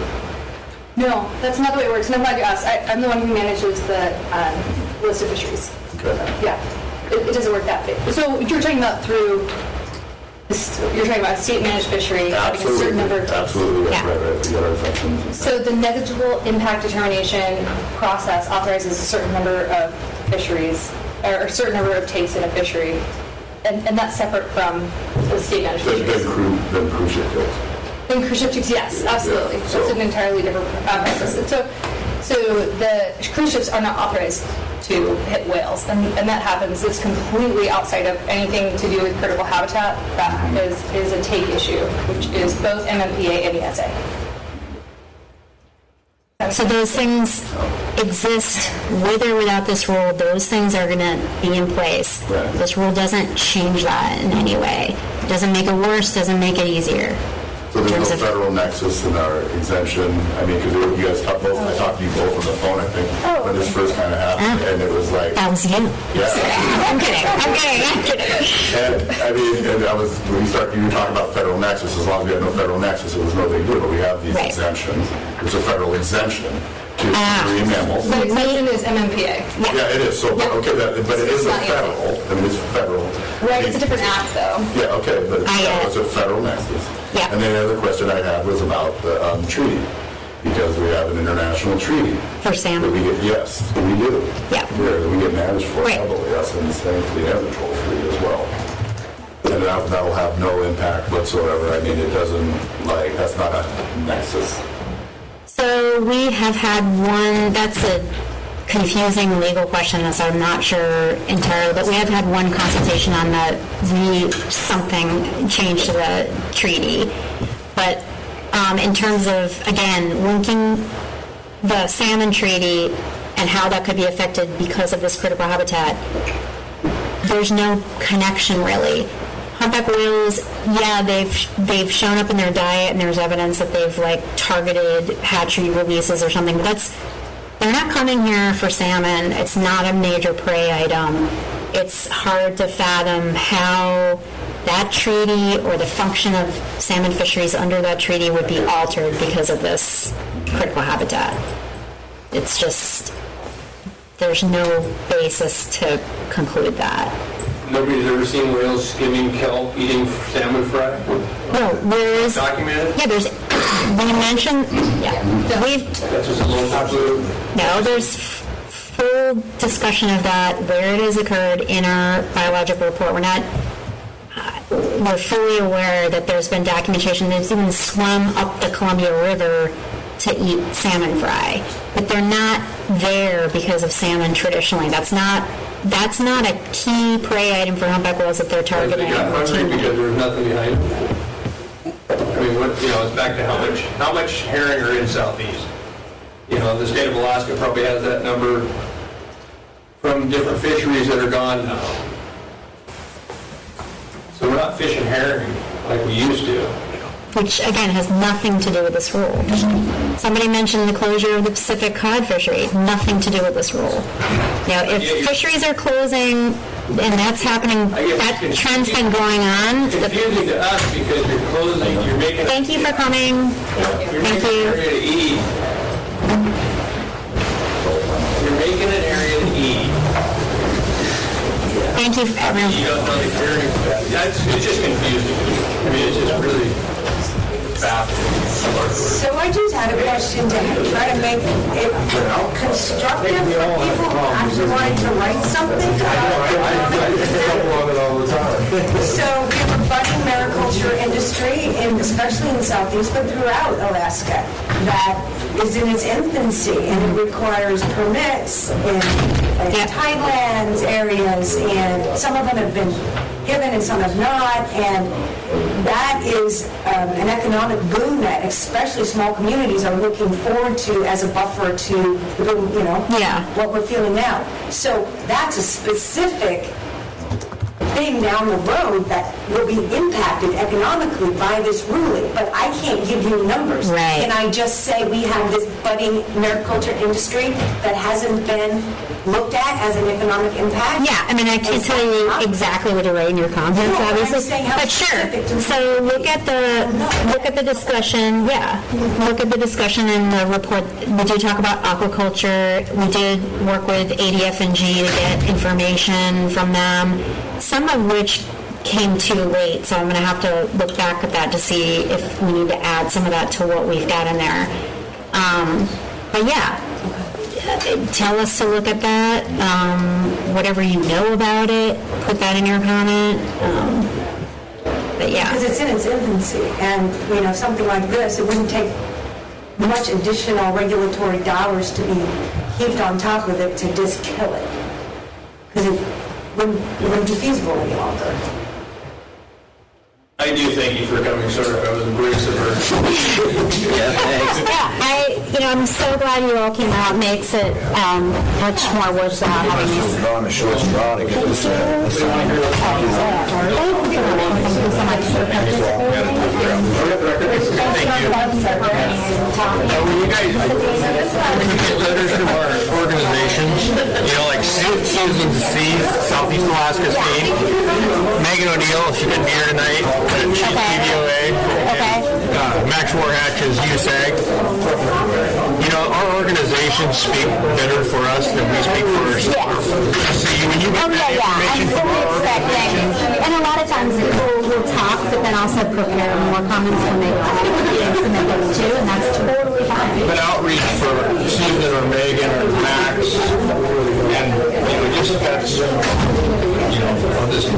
they're our best now. They're our best people to talk to. I think so too. It's hard for us to swallow. Well, I was born and raised here.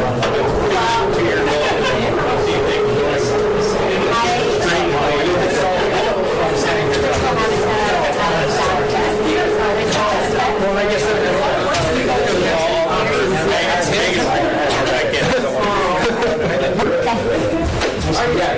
Thank you so much for your help. Hang up, operator. Signing off, anyone on the phone? You get first comments, TVOA, USAC, they filter our emotions. Filter different information.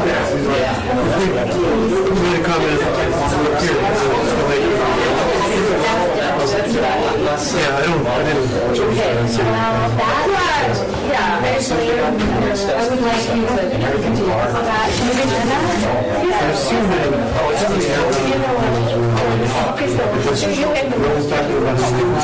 Yeah, it's true. Actually, everything everyone's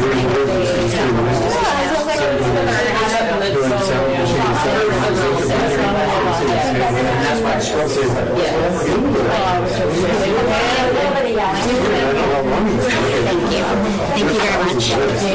Thank you for speaking and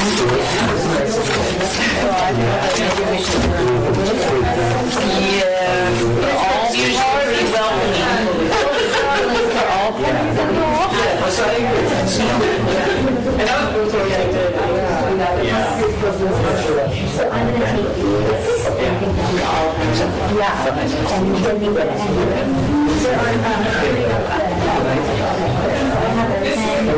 then we would thank you for coming and listening and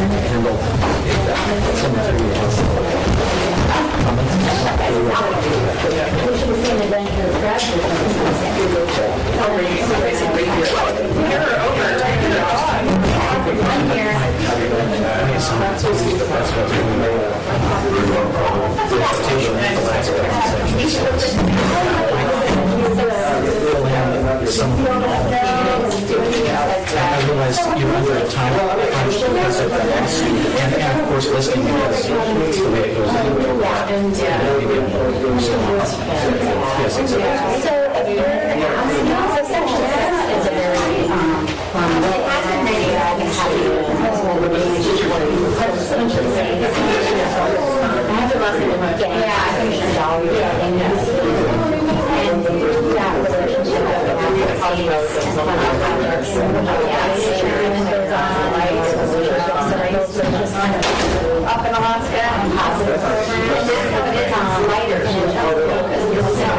that makes sense.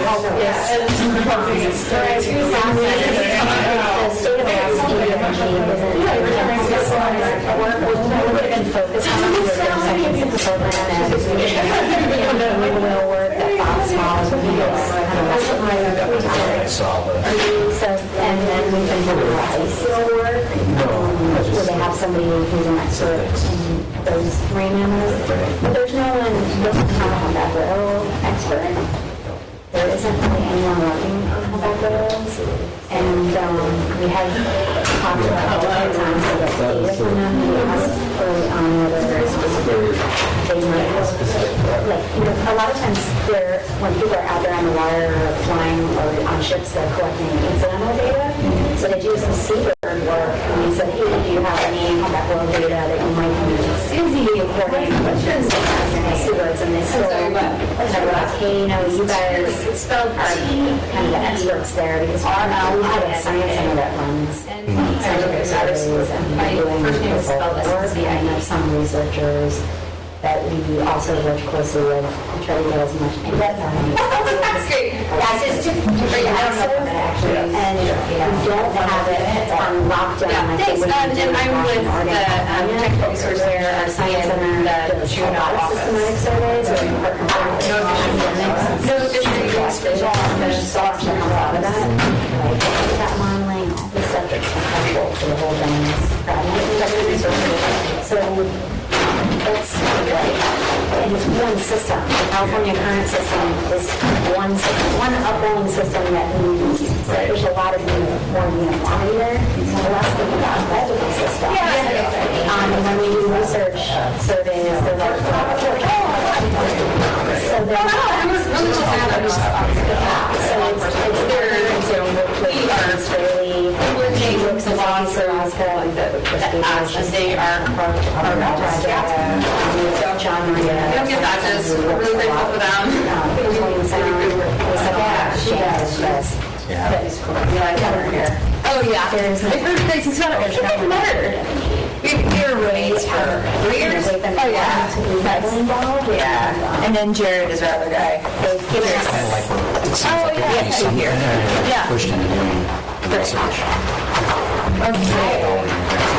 And they have and I think we've talked to them multiple times now.